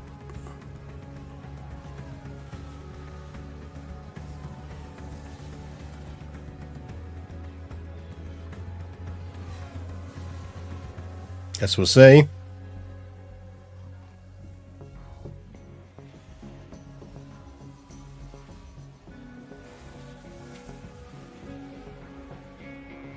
Think we'll be alright. I can't see Bearman going faster than that. Ooh! Oh no! Just out! He did! Fuck you, Bearman!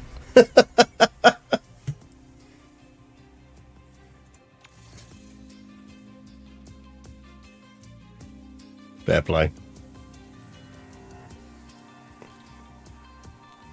At least it means she's got fresh softs for the race. Well, let's see how high we can get Kikuchi then, because we need it to be quite high.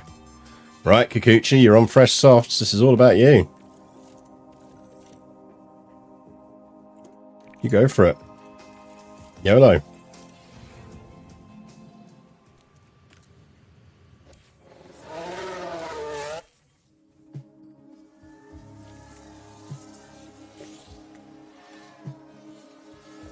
Clean run.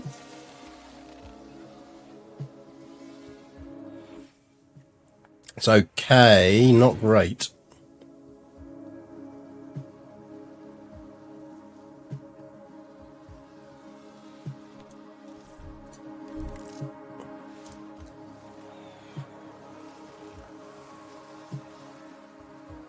We might lose our bonuses here, but we'll see. Depends on whether she can put in a better lap here or not. I mean, that's a better lap.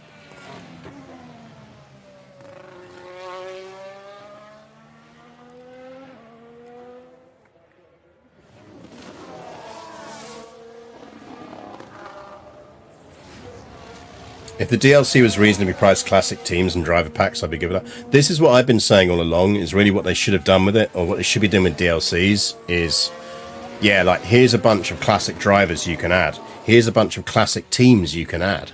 You know, do that kind of thing, and people will be all over it.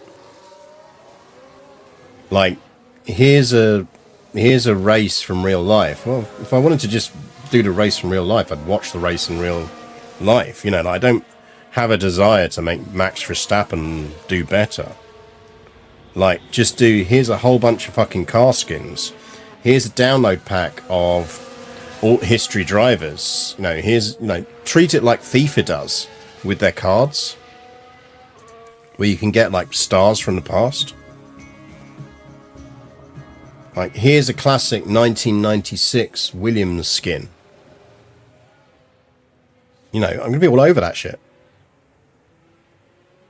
I'll be buying that stuff at like $3.99 a time.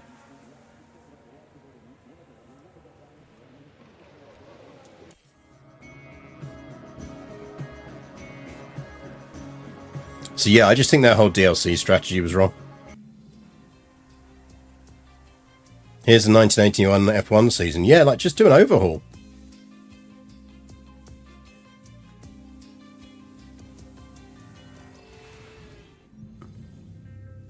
It's race day. Right. Kikuchi third on the grid. Good for her. What are we looking at? Soft and 2 mediums. She is going to struggle with that, but she will get away with it. We can't push her, but she will get away with that.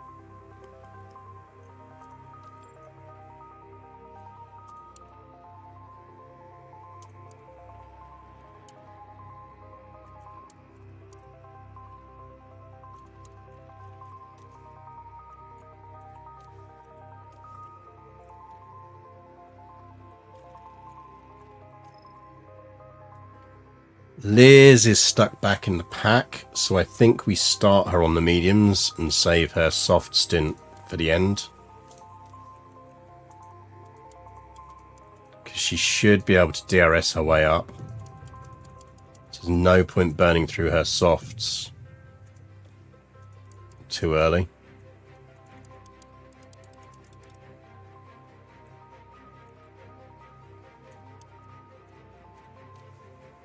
Let's go with that.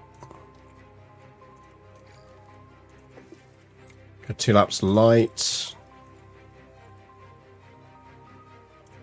We will let her start fast.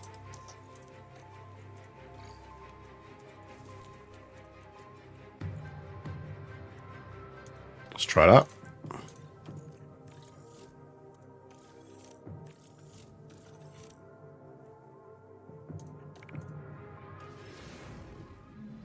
Here on the outskirts of Doha, the excitement. We're all set here in Lusail. And it's lights out and away we go. We want to get off this screen quickly because that will help Liz out.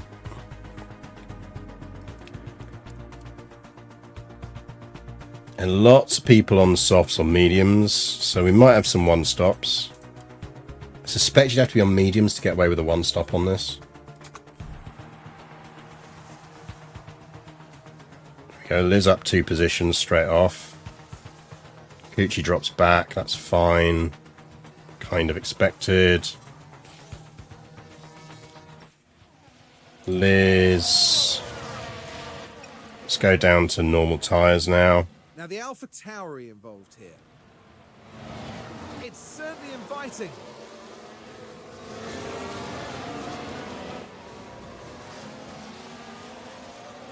Each yourself onto neutral. Kikuchi, you can have a bit of a deploy.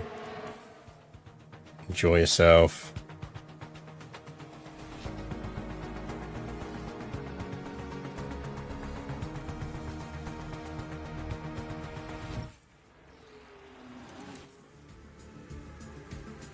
I mean, essentially, she's tailgating Sergeant, which I'm kind of fine with.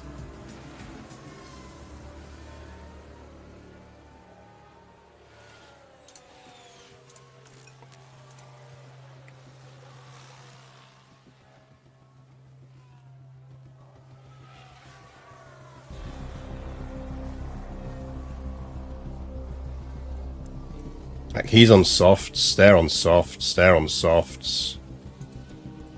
Essentially, we're burning our mediums when everyone else is burning their softs. Can they squeeze by?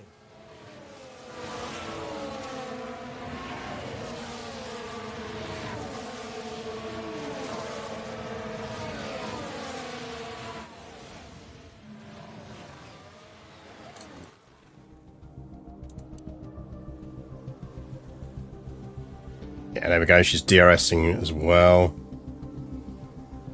Yeah, see that Kikuchi just doesn't have the tyre duration.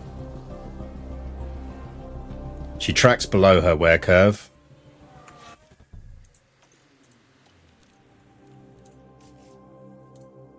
Right, in you come. Liz is on her curve, which is good. Shows you how tight that grid is, though. Look at that.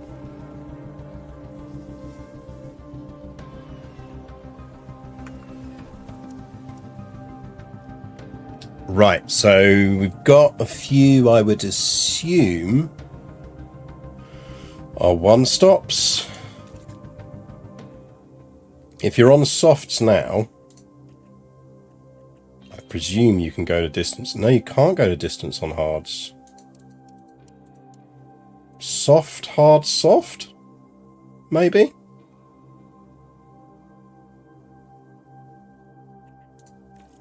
It's a bold call, Ripley. You'd have to run lights on those softs to get the full distance out of it. I don't really see a lot of people doing that.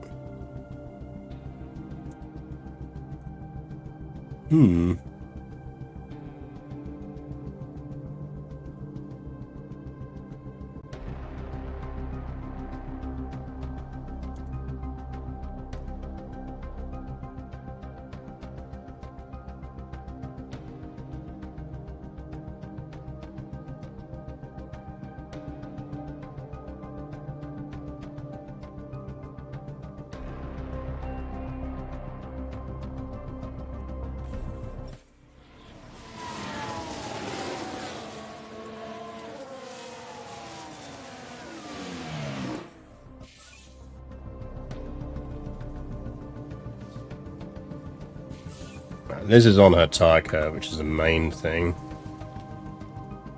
I'm going to push Liz up to aggressive, because she's actually putting time up on them.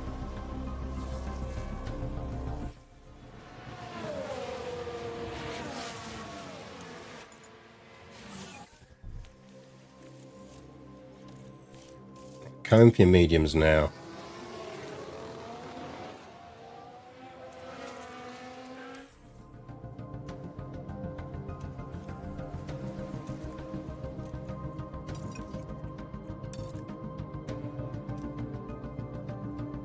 I mean, again, that's such a close... So all of these are all the medium people who've got a pit. I'd imagine a lot of them follow us in. I mean, Flo's in pop or stop territory. So I think everyone who's on these tyres still is either going to go medium... You probably could get away with a one stop at this point, I presume. No. Right, I think everyone's on two stops of some variety. So I think we're in good place here.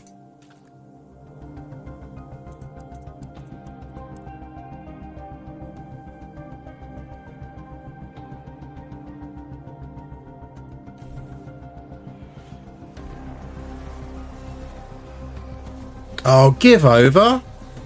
Fucking 42-second pit stop. Why are we getting pit stop issues all of a sudden?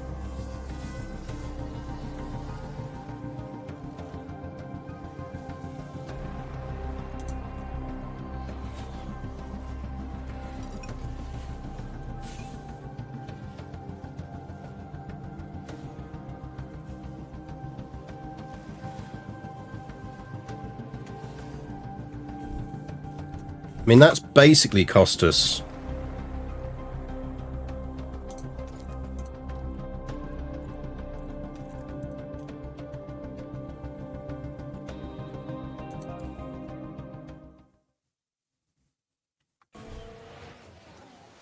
Pit Crew's pizza order wrong, apparently.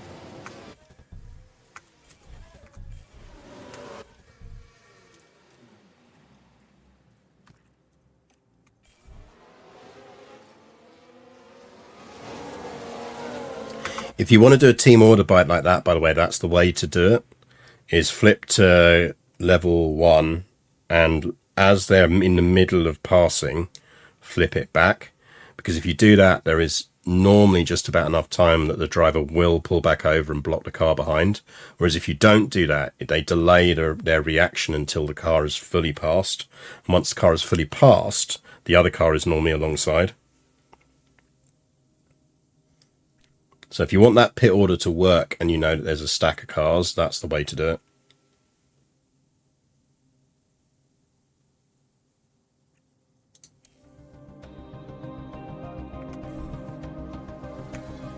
Hadrick's well out. What's he on? Yeah. Fucking annoying. We should be up there.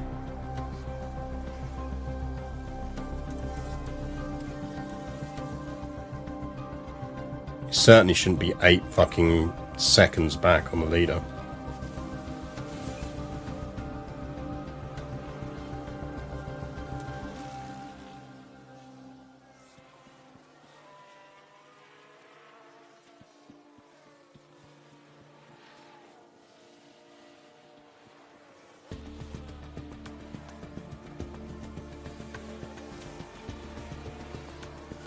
So Hadrick's out on hards. Okay.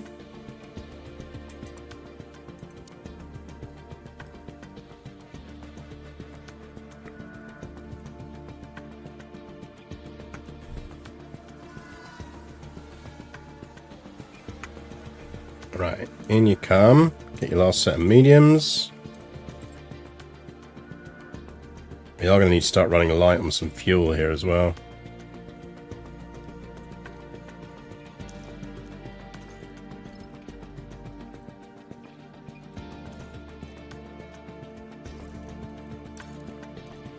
Let's do it while we can take advantage of DRS.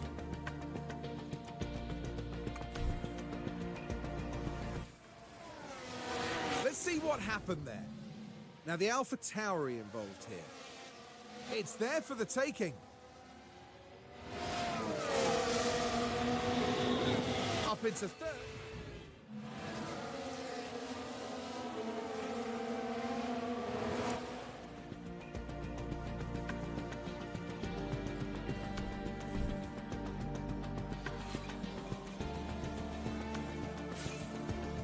Right, we're going to run Kikuchi light.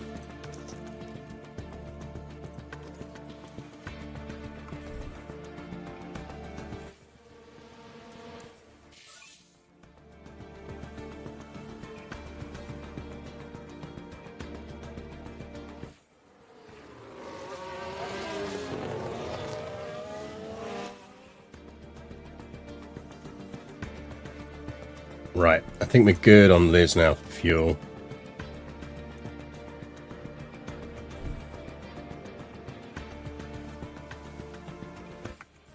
Right, she's now dropping back, so we bring her in.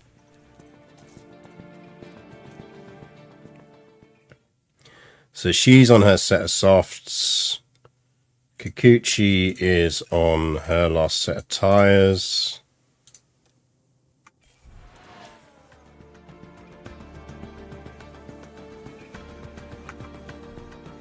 Now, if you could not fuck up the pit stop this time. Thanks, guys.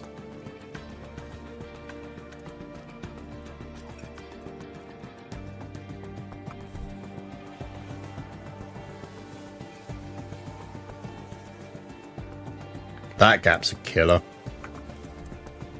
They're going the distance on... Well, Pocher's got to come in. There's no way he lasts.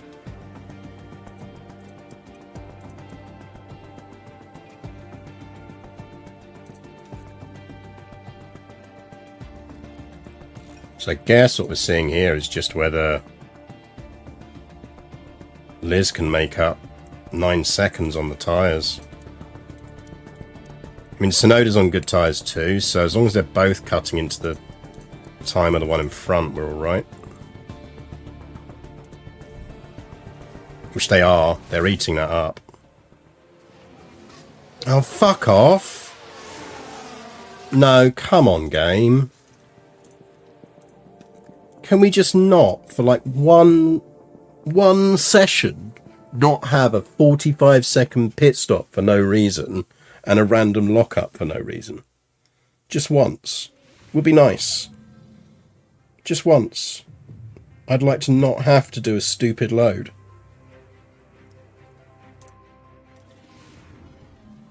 Here on the outskirts of Doha, we're about to get going here in Qatar. And it's lights out, and away we go. Like, you wouldn't be getting a lockup that costs you that much of the fucking race. fact, we should put her on deploy for a bit, actually.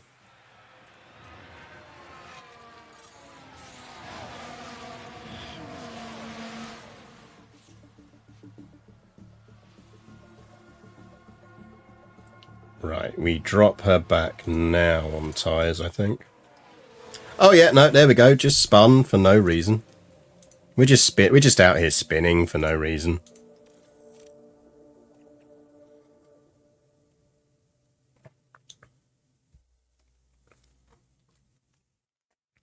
Just spinning on good tyres, as you do.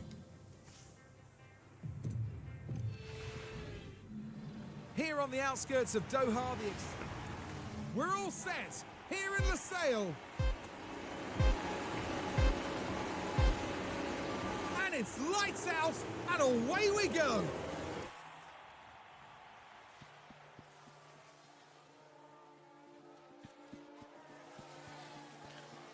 Battle assist. We will let her use battle assist, actually.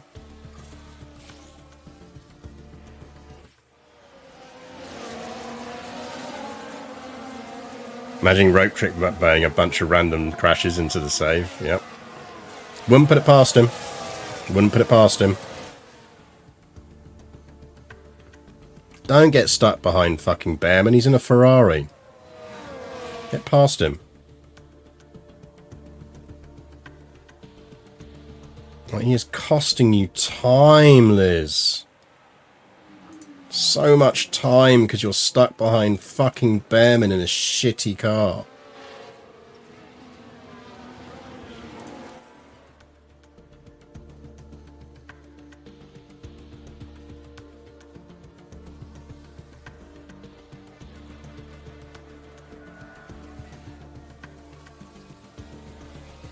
I mean, on the plus side, at least Sonoda was stuck back there as well. Fucking time. Now the Alpha Tower involved here. The opportunity begging to be taken.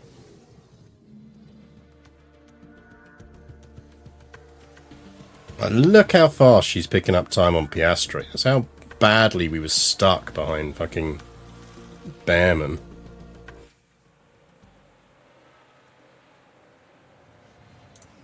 You can probably deploy, you know.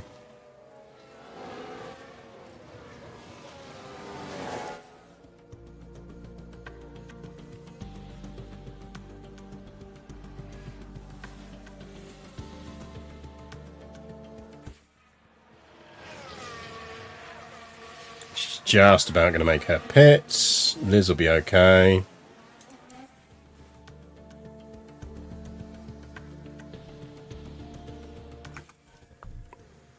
Right, you want to be coming in. Get fresh mediums.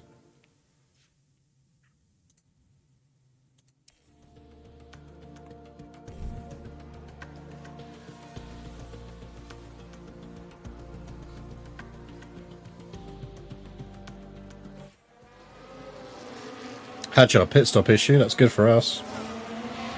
You can deploy. We had to run you longer on tyres earlier, so we can't afford to stick her onto pushing at this stage. She is in ERS and DRS range on Dragovic, though, which is good.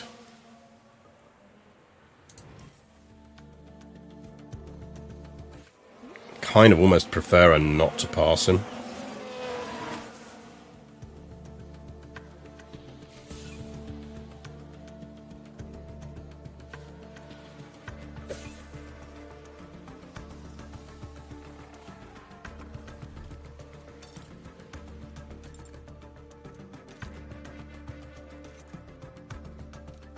Neutral. Neutral.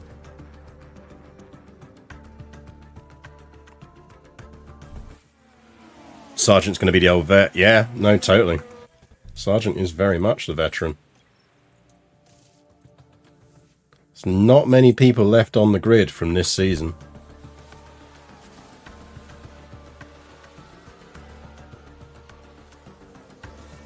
Okay, that's a decent pit stop.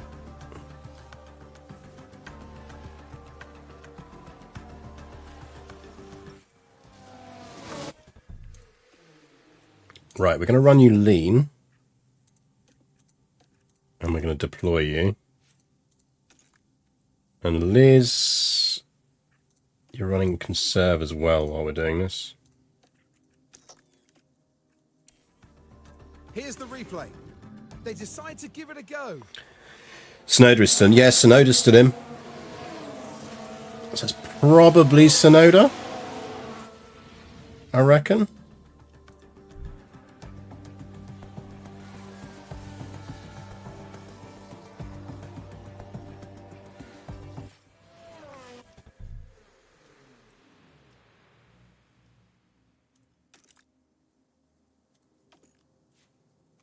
Right, we won't tell her to let her teammate pass yet, because she'll slow up. Now we will.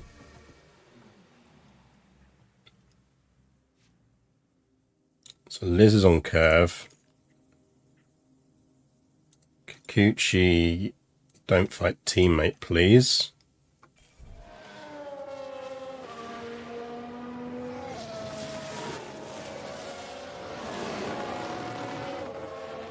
Let her pass, please, Kikuchi. Thank you very much. Now get back onto the race line.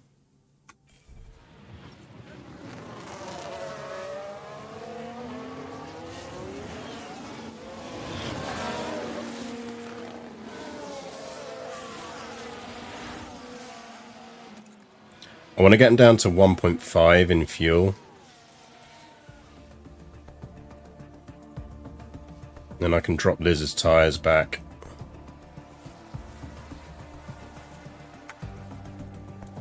Right, you go back to regular tyres and balanced.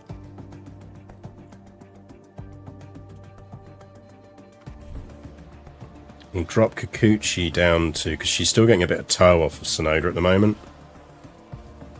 Right, she's lost her Sonoda tow, so you go back to balance now. I think she should be fine on fuel now.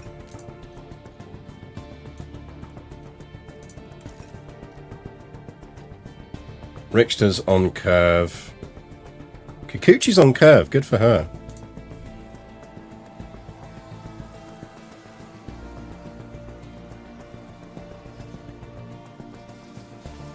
So Liz is eating into Poshare, even though he's got DRS. He's on old softs.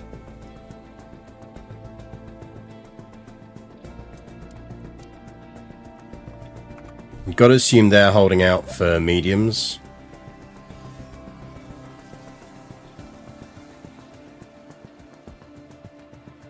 Well, if we can get Liz in range, she'll pass all of them. Liz, push a bit. Your tyre temperature's down, you can push.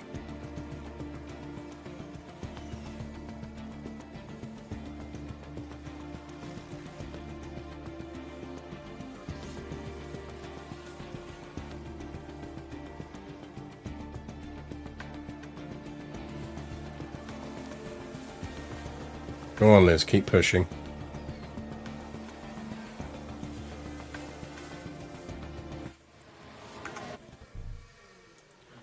Oh shit, we probably should have pitted Kikuchi by now. Guessing we haven't stretched her long enough for softs. But she'll be able to push those mediums. Sorry, Kikuchi. It's absolutely my fault, but you are just in time for the pit, so it's okay. And we will push you onto aggressive, because you are going to be able to when you exit that pit.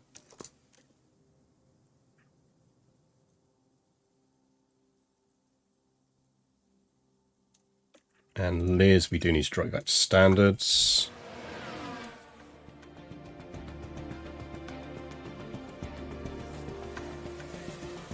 Floor spin. Things look fine here. And the rear just lets go. Whee! Not a mistake they'll want to make again. Oh, fuck her tyres. Had she already pitted? Yeah, I took a chunk off her hards.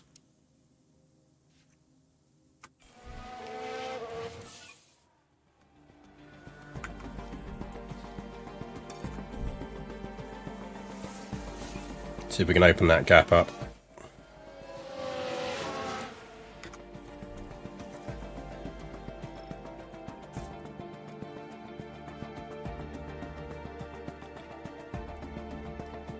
Let's take a closer look. Now we're approaching turn 2. The opportunity's there. I mean, if Kikuchi could get into the points, I'd be happy.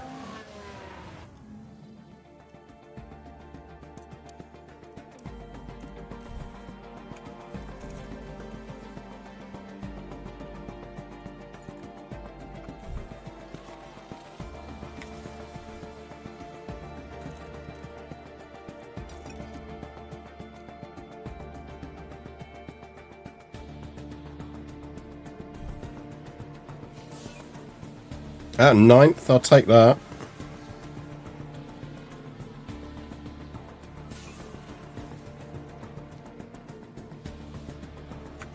Right, but she's in her red, so we'll drop her down to standards. Get onto neutral.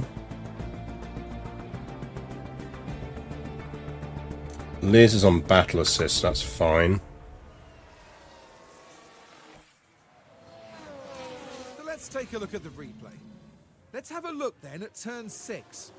The gap opens up for them. Go on, Kikuchi. Good driving. And up into 14th.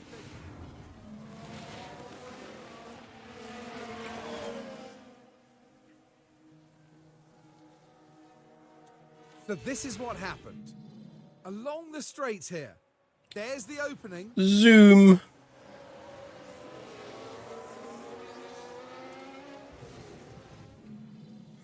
Right, everyone should be on the tyres they're finishing on now.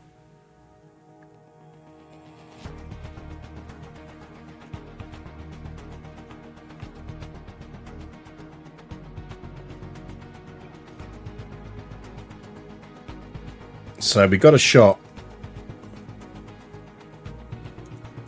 I think we've got a shot.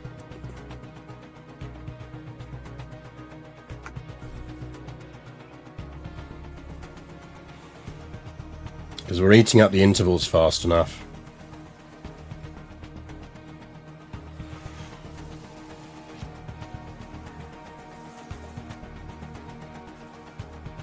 Go on, Liz. Right, we're going to go deploy. She's well above her tyre. We're going to aggressive you and conserve. Now we can see what happened. Now this was at turn 1. Can they squeeze by? Yes, yes, we can.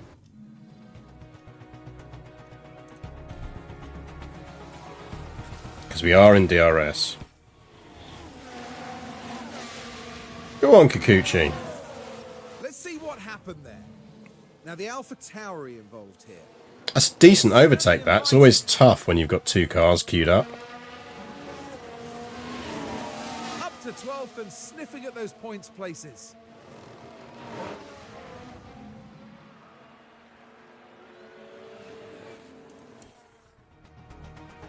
Down to 0.2. Right, you're good on fuel. She's still above her tyres. Now we should be able to take a look here. Now this was on the straight. The opportunity begging to be taken.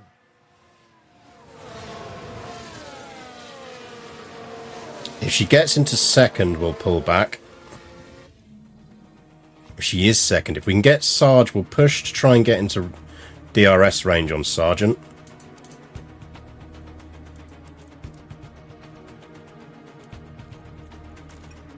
Because if we can get that, we're golden.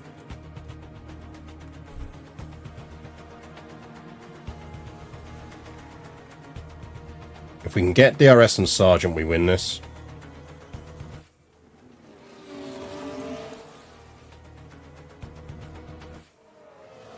Oh, it's going to be close.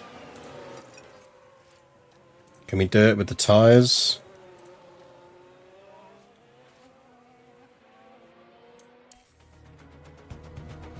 She's got DRS on him.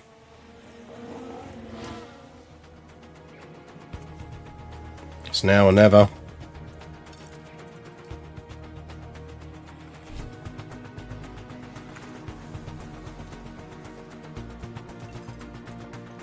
YOLO.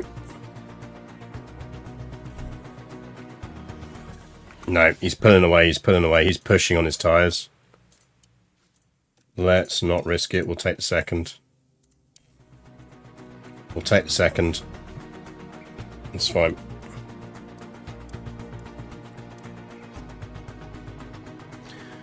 Unlucky for Kikuchi, she almost nailed the points. And let's just make sure nobody runs out of fuel.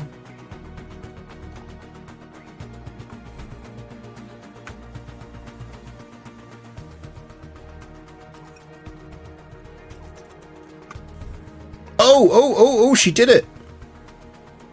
Kikuchi, you star! Hold him off.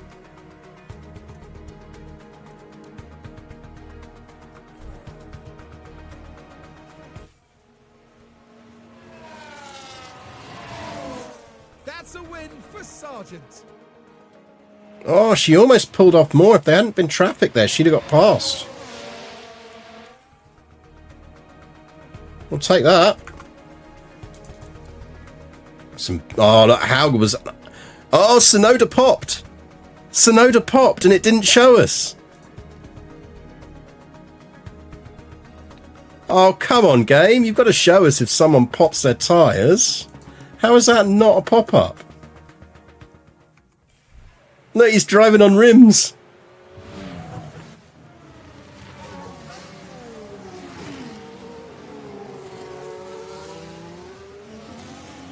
That's bad for him.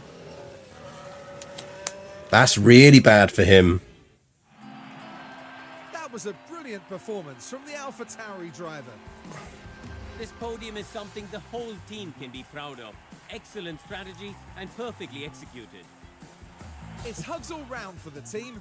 In fact, they all deserve a pat on the back as well for everything that they've achieved. And down there in the AlphaTauri garage, Karoo, what would they be making of that race, do you think? That's a good result for us then, because of Sonoda's blowout. Because he doesn't get any points. And Sargent's way back, so... Really does show you how tight this is. Can you imagine, like, if real F1 was like this at the moment? It'd be so much more fun. Like, 2 wins, 1 win, 1 win, 1 win, 1 win, 1 win. Everyone down to 9th place has got a Grand Prix win.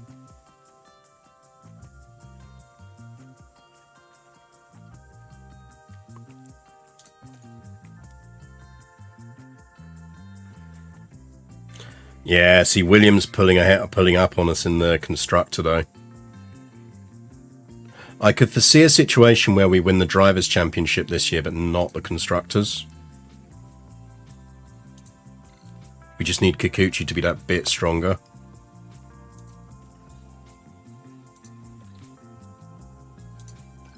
Like, if she starts finishing 8th-ish, we're going to be in good territory.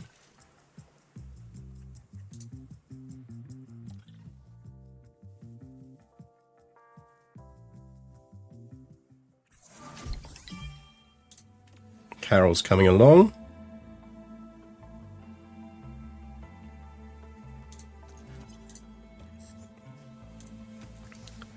Right, you want to be onto...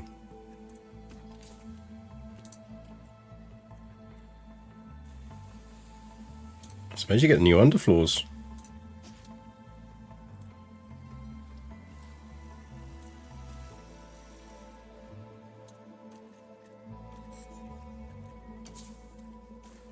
So you get front wing.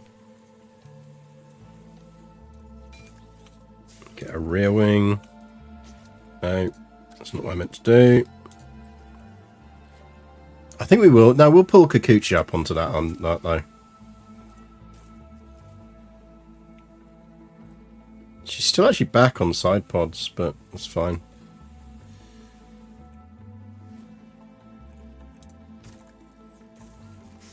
I think we will go up onto the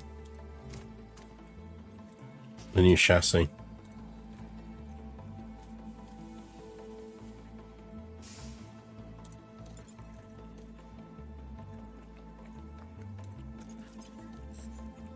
So 22, 14, 15, 20.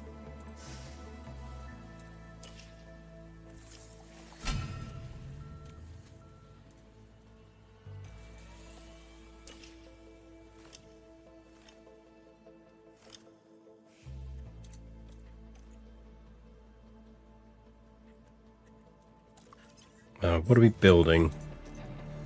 Chassis, underfloor, side pods, and suspension. Cool.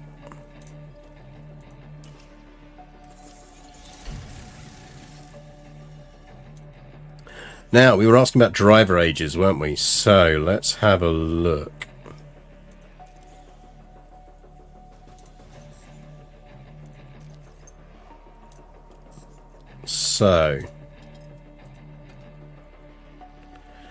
So theoretically, Albon is the oldest driver still driving. So he's available. He's a free agent, and he's available with an 84 rating. George Russell is available as a free agent. So Mick Schumacher is the oldest still on the grid.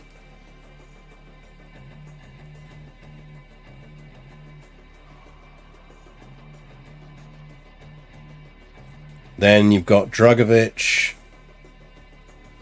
Moreau's in a reserve role, and then you've got Tsunoda at 34. Lando's a free agent at 34.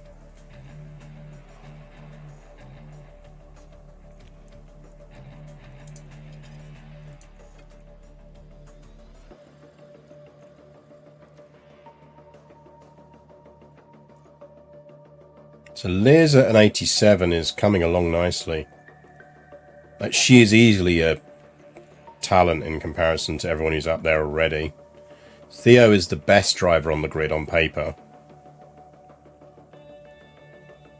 Lando's a free agent. Yeah, I suspect he'll get picked up by someone in the summer.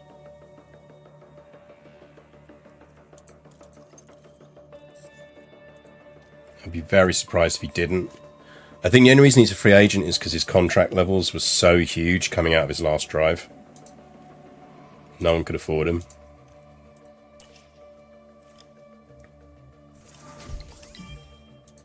Oh, one of our Cardassians leveled up.